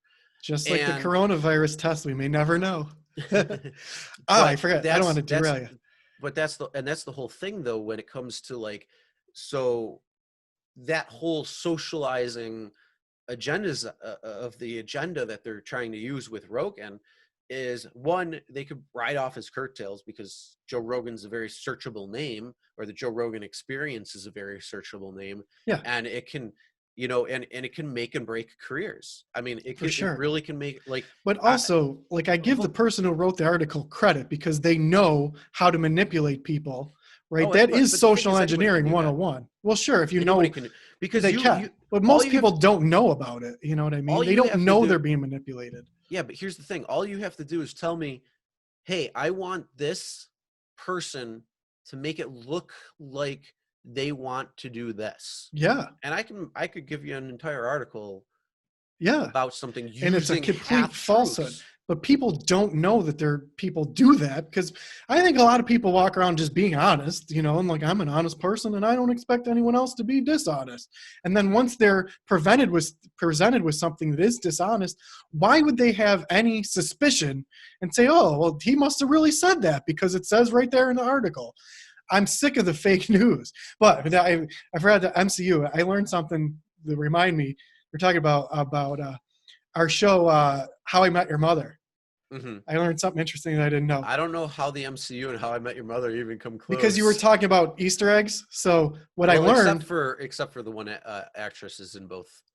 yeah, well, no, you just reminded me of things But that. go ahead. Okay, what about How I Met Your Mother? So the kids, they filmed. I didn't know this. The kids, when he's talking, when Bob Saget's talking to the kids, his children, he's telling the story. They filmed all of that all at once, so that the kids would never age throughout the show. I didn't know that. And there's another clip that I was always impressed with. I forget where they were. They're in the bar, but I forget why they're talking. But there's a couple that like goes through their whole life cycle in the background. They're like really young and they're on their first date. Then they get engaged. Then they get married. Then they turn old. And it's in the background as an Easter egg that I don't think a lot of people noticed. But I forgot about, because How I Met Your Mother is a good show that's underrated. I really liked it. I don't think it was underrated. I think it was a very good show. It was. But it didn't get it ended like, when did it end? 2012? Oh god, yeah, a long time ago. It's been off the air for a while. But when it was out, like, it didn't get the popularity that I thought it deserved. Oh, I think it did. I mean, it really. I think it really did. I mean, it kind of put Neil Patrick Harris in a whole different position, a whole different light. Dude, I didn't find out that he was homosexual until about the last season, like 3 seasons towards the end of that. I'm like, what? Like, in real life? When it came out, yeah, I didn't know that either. I didn't know he was gay until that point. Like, nope. Until a certain point either. And I'm like, he played such a womanizer that. Yeah. When I heard that, I'm like, no, you're fucking. I'm like, don't be the news, don't be the fake news, because I didn't believe it. I didn't think it. And then I didn't know either. Did you ever see Harold and Kumar? Which one? The Christmas one. Yes. So it's funny because Neil Patrick Harris is the reason why he was casted in How I Met Your Mother is because of Harold and Kumar Go to White Castle. Oh, because he played Oh. So he was this womanizer, and like he was blowing coke off strippers' asses in the movie, and like, so that's the reason why he actually got casted for How I Met Your Mother. And he played it so well. And then it's funny because it goes full circle back to he was in Harold and Kumar Escape from Guantanamo also, but he was also in a very Harold and Kumar Christmas. And that was, spoiler alert, where Neil Patrick Harris was doing that Broadway musical or whatever. And then he had his husband in that scene, and he's like, come on, they're trying to act like he's gay, and then he's like, afterwards he's like, come on, just give me the stuff. And he's like, all you want is drugs, don't you? He's like, oh yeah. And then he gets it, and his husband walks out, and that's when his husband's leaving as the one actress, or I don't even know what they would call it. Like, what is a Broadway starlet? Maybe just a Broadway starlet. Yeah. Use that. So she is walking in, and he's like, oh, don't worry, girlfriends. And he's like, oh, he's like trying to fuck her pretty much. Yeah. And he's like putting on this facade that he's really gay. And it's like, well, that would seem more realistic because of how he's been portraying himself from Harold and Kumar's, the first 2 movies, into How I Met Your Mother. And it's like, damn. Well, next time the naked man works, I'll tell my naked man story. No, 2 out of 3 times. Is 2 out of 3 times. 2 out of 3 times it works, and I'll tell you that next podcast. I have a quote. Are you ready? Oh, we're ending already? Yeah, I gotta pee. Okay. Unless you want to hold. No, that's fine. We're at about the 3-hour mark. All right, good. All right, this one. It ain't what you don't know that gets you into trouble. It's what you know for sure that just ain't so. I think that was in the movie The Big Short. Have you seen that? No. You've not seen the movie The Big Short? Mm-mm. Okay. So similar to probably, well, we're going to end in a minute, but similar to probably what's going to be happening in our country about the next year. The Big Short has Steve Carell, Brad Pitt, and a bunch of other people in it, and it's about what happened in the mortgage market with the bonds and the Oh credit. no, I've heard of the movie. I just haven't watched Oh, it. it's great. So Steve Carell in that movie, we're all used to him being in The Office and being in comedies like Evan Almighty or whatever it is and stuff like that. Dinner for Schmucks. Dinner for Schmucks is great for that one. Well, he plays a different character in this movie. He's really good in it. So everyone should watch The Big Short. And that's where this quote is from right at the beginning of. Christian Bale's in it. It's got a pretty good cast, and All right. it's pretty good. Yeah. So watch it. Okay, that bye. was like a synopsis that went way too Yeah. long. Yeah, watch The Big Short. No, it's kind of like the quote that says, "You don't know what you don't know until you don't know it," yeah, which is pretty that's much it. true. Yeah, that's it. All right, I was Aaron this time. I was Chris. Have a good night, everyone. Night, Well, everyone. day, whenever you're listening to it. Yeah.